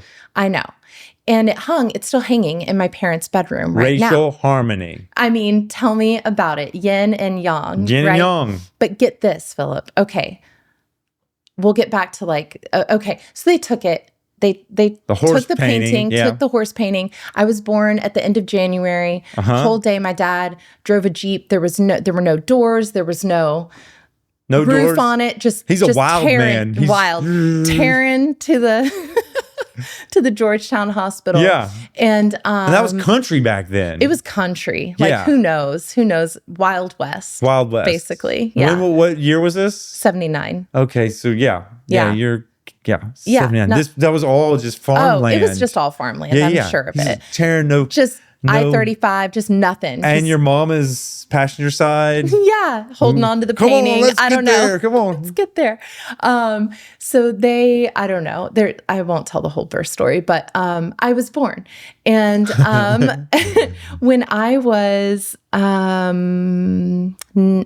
or 9, we moved to Houston. And that's where I ended up going to high school. Are you an only child? I'm an only child. Okay. You and Carly, both only child. Yeah, I know, right? Yeah. It's crazy. So we moved to Houston. Well, Mary was too, right? No, Mary she's got has a brother. You're good. Mm-hmm. Sorry. Don't be sorry. Yeah. Okay, so y'all remember everything about all of us. Yeah. Or else. Shavasana smash. Yeah, right. That arm. Don't let it out. That's awesome. You moved to Houston around 8? Moved to Houston around 8 or 9. And then I can't remember when we got horses, but we got 2 quarter horses. Black and white. Mm-hmm. No way. Yeah. And you know what? I don't think I really put it together until like much later in life, where I was like, whoa, no. What I didn't put together, I think I always kind of noticed it, but I never thought too hard about it. But then I didn't know that was the painting used for your birth. My birth. And I'm like, whoa, my mom. So you have that painting now today? No, it's still, my parents still have it hanging in their bedroom. Okay. Yeah. So it's still It's still in there. the family. It's in the family, but like my mom focused on that. And then later on, years later, had a black and white horse. Yeah. Isn't that wild? It is wild. So I was born in Austin. Yeah. What was your family like? Oh. Your dad seems like a badass. He was wild man. Yeah, he was a little bit wild. I think, he had gone to Vietnam and he had done 2 tours at Vietnam. Whoa. And I think that really, I think PTSD? I think so. And within that, I've realized how strong he really is. Like, he didn't really even talk about it. Like he wasn't, proud of it per se. Yeah. And he came from a military Southern Baptist family. Like he had spent time during World War II living over in Europe, and his grandfather was in the Air Force. And so I think he had a very strict upbringing, and then served in Vietnam and came back and was just like, whatever. And he did, he used to do a lot of cliff diving. Cliff diving. He would do cliff diving like out at like Paceman Park. Yeah. And, Kid Cliff. Like back when, I've the jumped lake off was a that bit, cliff. I've jumped off it. Yeah, jumped off it. But he did this tour like around the country doing like stunt diving and stuff. Stunt diver. Yeah. Wow. I know. Wild man. Yeah. He used to have like a catamaran that he would sail all the time, that I remember going out with him on when I was little. And but he just didn't, he was around, but not really present, and there was definitely like a lot of anger in the house, like there was a lot that he wasn't fully working through. When we moved to Houston, he started getting into cycling and running, and I think that was really therapeutic for him. He and my mom are both still very active, and he cycles a lot. My mom's more of a runner. They're still together. And they, they'll go and do like 5Ks together. They're actually coming into town on Sunday. We're all doing the Cat 10K. Ooh, that sounds fun. I know. Yeah. I'm not a runner. I don't like it, but I'll do it. I'm not either, but I've been running with my daughter. Oh, you told me that. Yeah, I run with my that's daughter. Amazing. I don't know. I'm like 6 miles. I can do 6 miles. I can walk 6 miles. What was the family like? So, okay. What was it like being an only child? Were you lonely? I was lonely and not. We had family in Austin. But cousins and stuff? I had cousins. I had my great aunt who was like my grandmother, and she like took care of me when my parents were at work before I started going to school. And I have like, that feels like home to me, actually, like her home. Like if I have dreams or something, like, and I feel like I'm at home, it's usually that house that it's in. I grew up with my cousins being sort of like brothers and sisters a little bit. I had 3 cousins who I was really close with. And then we had family in Lockhart as well. My mom grew up, technically an orphan. Her grandparents came from Lebanon, and there was there were other Lebanese people living in Lockhart already, and so they went and lived there. And her mom was the oldest girl of 9 kids. Whoa. I think there were maybe 2 boys who were older than her, but she got pregnant, and her partner, like his family wouldn't let him be with a Lebanese woman. So she had my mom out of wedlock and was taking care of her, my mom was kind of raised like with her aunts and uncles in some ways, but then her mom was killed by a drunk driver when my mom was like 8 months old. So then she was raised by her grandparents until they passed away. And then my great aunt, who took care of me, when I was younger, she had like legal custody of my mom. She was 13 years older than my mom.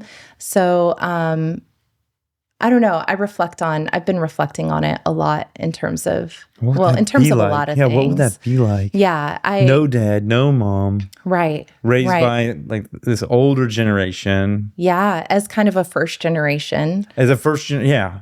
With this like big family in this space of like, where do I really... It's always interesting when I even talk about like who people are in my family. I'm like, well, they were this person like biologically, but they were like this to me. Right. They were like a mother to you, or Totally. So it's interesting to have that and feel like there is like this really big family and big ancestry, but then like to be the only child and know, like it's interesting. I think from a young age, I knew that both of my parents had their stuff. I didn't know what it was, but I knew from a very young age that like my mom didn't feel really well equipped as a mom. And I knew that, but I always saw her as a really wonderful mom. She's so nurturing and so wonderful. Yeah. And when I got pregnant and was having Micah, a lot of stuff was coming up for her. And she kind of like affirmed all of that, which was really interesting to be like, wow. And I think this informs some of my work with with my own kids, raising my own kids, and then just working with kids in general of like how much they're actually aware of energetically without us saying anything, how much we're actually maybe always aware of. And so, I like, both my parents were there, but not really there. Like when I was home without my cousins or something, I was, playing in my room a lot on my own. I had a really good imagination. I think I'm really good at being by myself and not feeling alone. Like sometimes it felt lonely. Yeah. But in general, I really enjoy my alone time. And I don't know like fully what to attribute that to. Probably partly my childhood. Partly I think it's like in my birth chart of just like being okay, being alone. But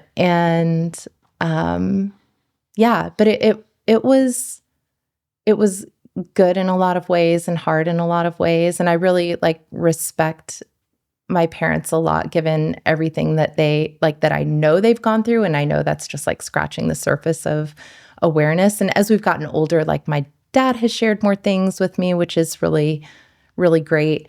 And my mom has a little bit as well. It's been interesting, kind of watching some things kind of still come up and me being like, I'm here whenever you want to talk. I'm like, we had a talk not long ago, and it's like, this is what I do this. I hold space for people and people share things with me, and I'm happy to hear anything you want to share, Well, with your parents, it's a little bit different because they can kind of shed light on things from your past. Oh, that's why it was like that, or that's why it's like that. They can and almost like on who you are as a person. Absolutely. Because they're so influential.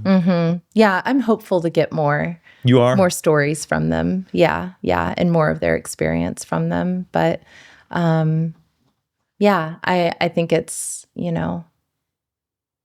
my mom was a really good mom, and my dad was present as best as he could be. And sounds like your dad had some struggles that allowed him not to be a part of the family.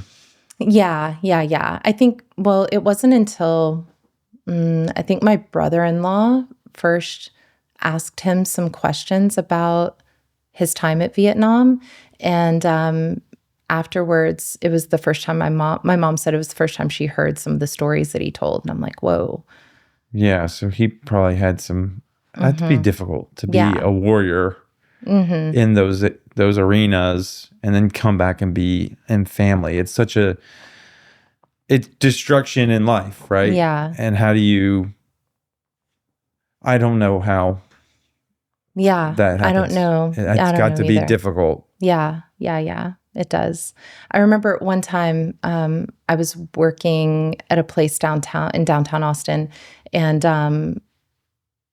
I would go like get sandwiches at this place on Congress with one of my friends who I worked with.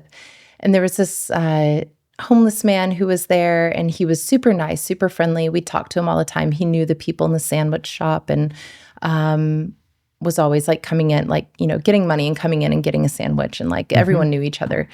And this one day though showed up, and the police were there, and they were like taking him away. And it was like, oh, I wonder what happened. And we walked in, and the people in the sandwich shop were like really sad. And they're like, he had something come up, and they're like, he's a Vietnam vet, and kind of kept talking. And I can't remember exactly what happened or anything, but that stuck with me. And it was kind of the first time where I really thought about how, like, man, things could have gone really differently for my dad, like that could have easily been him. If catastrophically life-changing for the way that he interacts with the world. Exactly. Yeah. Like, well, if he didn't, therapy just wasn't really a thing, right? Back then it wasn't a thing. Like, suck it up. But right? Like his ability to go out and like find some outlets for whatever he was experiencing, which I think really drove his passion for cycling and for being physically active. I think that it's like movement was him. His medicine. Absolutely. Yeah. And gave him space and time to think and just be, like you have to kind of be with what is, and you have to be very present. And so I think, I don't know, there was something about that interaction where I was like, oh, my Maybe dad. Grateful that your dad was able to process it the way he was. Yeah. He's a strong person. Yeah. To be able to hold space for his experiences there. And even if not perfect, well, far from it, he wasn't that. Yeah. Yeah. How did it impact you having that dynamic, do you think? Well, like with the idea of becoming a parent, at first I didn't want to be. You didn't want to be a parent? I felt like I didn't have like a solid example of it. Yeah. Not to the fault of anybody, just like, I don't know how to do this. Yeah. But then somewhere along the way, I don't know, like it changed. And I was also like, as a younger kid, I was never like, oh, look at that baby, I want to hold that baby, or I can't wait to babysit or like be a nanny, or I was like, oh, that's not me. Like, I guess I don't really want kids. Like, I don't want to. And that changed at some point. It changed at some point. Yeah, it did. And I can't say exactly what changed it, but I like made the choice and then actively pursued it and like took it on. Like, I was very serious about the role, and I try to be really present with my kids and have conversations, and like that, God, it's helped me so much just in my ability to communicate and be willing to feel all the things. And I'm so grateful. And I often like will use an example of something I've experienced with my kids as a talking point for something during class, or it's constantly, it's just so immediately reflective, and like, you get feedback so quickly and authentically from your kids, that like you have to, I don't know, like, unless you're not engaging, if you're choosing to engage, it's like as real as it gets. And it's so informational, and it's so, they care, even when it seems like they don't. It's like they want that connection. It's like you're both really working for the same thing, even though it doesn't always look the same. I don't know. It helps inform the way I communicate with like everybody, with the world, I think, since becoming a mom and taking that on and being really intentional with it, as intentional as I can be, and, always learning and growing through that. Yeah. What were you like as a kid? It depended on, I think, the situation I was in. Were you a good kid? I was a good kid. You made good grades? Quiet. I made good grades. Always went to school? You didn't skip? I never skipped school. Snuck out of the house? I snuck out of the house and stood on the front porch, and I was just like, I could if I wanted to, and then I went back in. You were a good kid. I was a good kid. I swam competitively from the time I was 10. So you were kind of an athlete kid. I was an athlete kid, which swimming takes up a lot of time and energy. And there I found like this huge group of brothers and sisters who, I think it was sheltered in some way in terms of like, I wasn't experiencing a lot of like boy versus girl. Like, we were all doing the same thing. And it's hard to not be yourself at 5:30 in the morning when you're 12 years old. Like, it's hard to not be yourself jumping into water, cold water at that time of the day. Almost all naked. To train for an hour and a half. Yeah. Like you're nothing but yourself. So I felt like I had a very like authentic growing up. Yeah.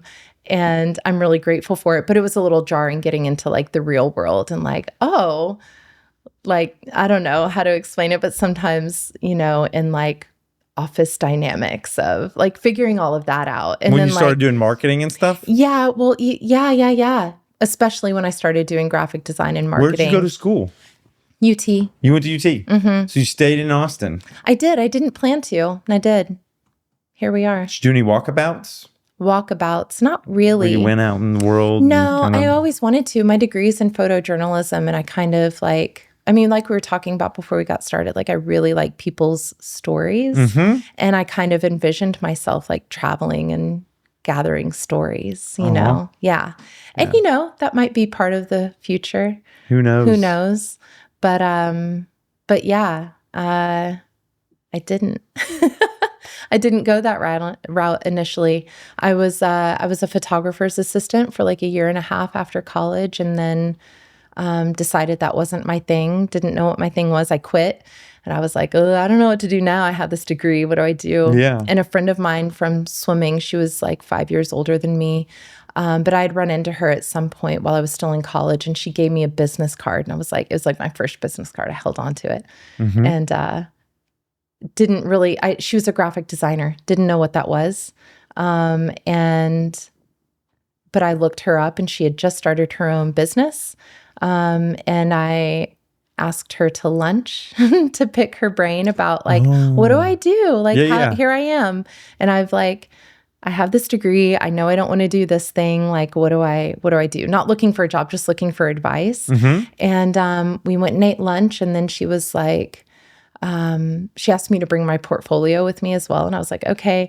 So showed her my pictures, and she was like, I'm getting busy here. I could use some help. Let me talk to my husband. And I ended up working for her for 20 hours a week, and it grew to 40 hours in like a month. And so I learned on the job.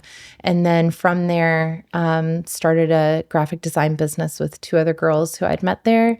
We had a business here in Austin for about 4 or 5 years. And then two of us had kids. One of them was like done with client meetings and client work, and has since become a very successul food blogger, and has like 4 cookbooks out now. She's working on her 4th. I know. Wow. I know.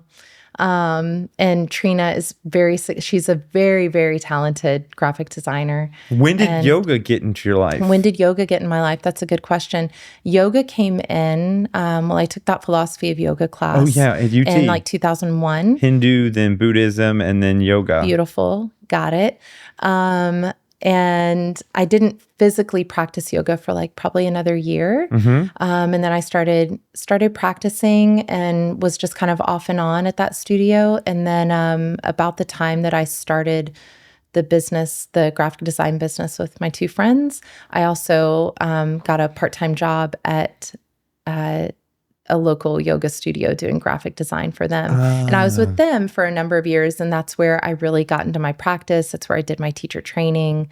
So you would go and do yoga with them while you were doing graphic design for them? Yeah. I was able to, like, I'd go work in the studio like one day a week or something. Yeah.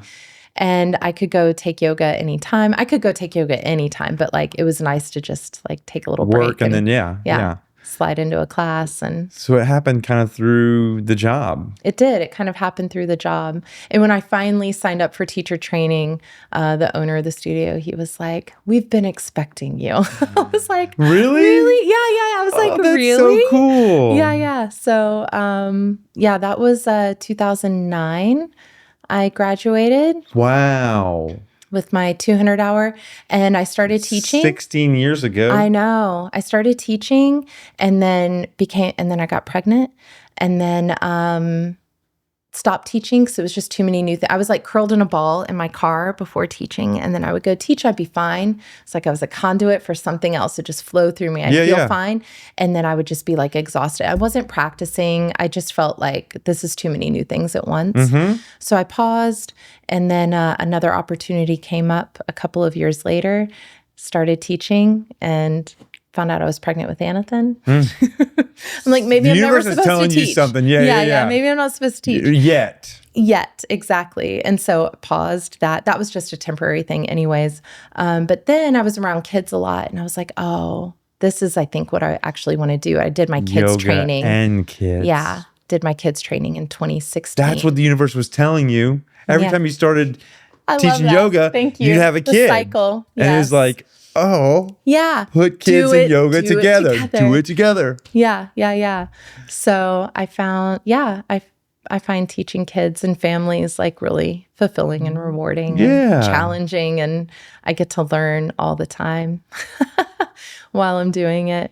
I also did my permaculture. I got my design, like permaculture certification. That's what I'm trying to say. Yeah. PDC. Permaculture Design Certification. That's what I'm trying to say. PDC. 2016 also. Wow. But I didn't pursue that as strongly. Are you the one that's in charge of all those plants that are on the ceiling and everything? We take turns. Y'all take turns. Yeah. Well, Mary is doing all those in there right now. Okay. I was for, I don't know, a while. I love that vibe in there. Thanks. Yeah. I love the nature in the studio in general. Me too. It's a lot of good Although sometimes when I stand up and I rise and my hands come up there, I'll hit a little thing, and I'm like, oh, my bad. My bad, dude. Yeah. And that's okay. Vining out up there. Totally. Yeah. That's awesome. Yeah. So that was my journey to yoga. Wow. Yeah. And then you've been doing it for a while now. Been doing it for a while. Yeah. And been teaching kids for, it'll be 10 years next year, I guess. Wow. That's crazy. And when I come into the studio and you're setting up, there's be like this congregation of beanie babies, I think. Oh, all those little bears, and toddlers. You put all those in there, that little circle, and I'm like, okay, the kids are about to have fun. That's right. I bring them into the adult class sometimes too. You do? Have you been there? No, not when you brought those. Oh yeah, you have. You give each one, and I've had one. I have done that. They're great. It's for our inner child. It's for our inner child. I think that's one thing that makes Studio unique is how y'all do focus on those stages of life. The toddlers and the tweens, the prenatal, y'all are kind of holding space for people of different age groups and different phases. Yeah. Which is really cool. Thank you. Yeah. I think it's great. It's wonderful, especially now we're starting to see some moms who came to prenatal and then they came to baby and me, and now they're in crawlers and toddlers. And it's really the progression is there and the community is there. And I mean, sometimes it depends on the class, but sometimes people come and they just want to talk. A lot of times it happens more in those crawlers and toddlers, prenatal, baby and me, those kinds of classes. But there are plenty of classes. I used to teach this one on Friday afternoons, and people came, they just wanted to talk for 30 minutes. And that's the yoga too. That is yoga, yeah. The community, the connection, the sharing, listening, that. Yeah. That self-reflection, that's all part of it. And I'm always really happy to see when there are those moments happening in classes, no matter what the class is, but all the ages, and seeing kids interact with each other, and then seeing when class gets out and adults, talking to the kids or being, not even just the parents. It's really, that part is super, super sweet to witness and hold space for. Thanks. It's awesome. Man, well, this time has flown by. Gosh, it's 3:48. That's insane. That is the mark of a beautiful convo. I could go probably longer. I know. Although I'm fasted today, and part of me is this body needs to eat pretty soon. You gotta eat. Yeah, you have to eat. I've been doing the 16-8. Okay, 16 off. Mm-hmm. And 16 off, 8 on. Yeah, my window's 8 hours. Nice. Which normally happens around 1. But it's fine. I don't mind stretching it. Yeah. But like, But it's hard to think about food when I'm immersed in this like really fun and exciting. I was like astrology and all this stuff. It's like quickly, and my body's saying like, bro, it was whispering. Now it's like barking. You got to listen. So I want to continue this discussion with you, and I hope we can. We'll both think about it, but I'll definitely invite you to come back in and we could talk about growth, or we can find some other thing to explore for X number of hours. Awesome. Get lost in a world of conversing. Yeah, I love it. You speak so effortlessly about all these topics in a way that feels like it has flow and it has such wisdom and the poems and all the stuff. It's just really cool. Thank you. Yeah. I appreciate it. It's easy to talk with you. So yeah. Thank you. Is there anything you want to share before I do like a little wrap up thing to these cameras? I don't think so. Yeah? I feel okay. Okay. Thank you. I'm gonna put the folder. All right. This has been Phil Phails at Cycles with Hollie Meador. She's co-owner of Studio Satya. She's a yoga teacher to kids and families mostly, but also to some adults. You might get a little bear when you go in there. Mm-hmm. She's an astrologer and a naturalist. And I've really enjoyed this time with you. I've enjoyed also practicing yoga with you at the studio. Cool. We've got, a lot of learning that I do in relationship to Hollie, and I'm grateful for all of it. Yeah. Yeah. Grateful for this time with you for sure. Yeah. Yeah. Thank you so much. How do you like to end? Do you like hugs, handshakes, fist bumps, high fives? I like hugs. I hug. All right. Just move this aside. Okay. Boom. Get a hug on. Come here. Thank you so much, Hollie.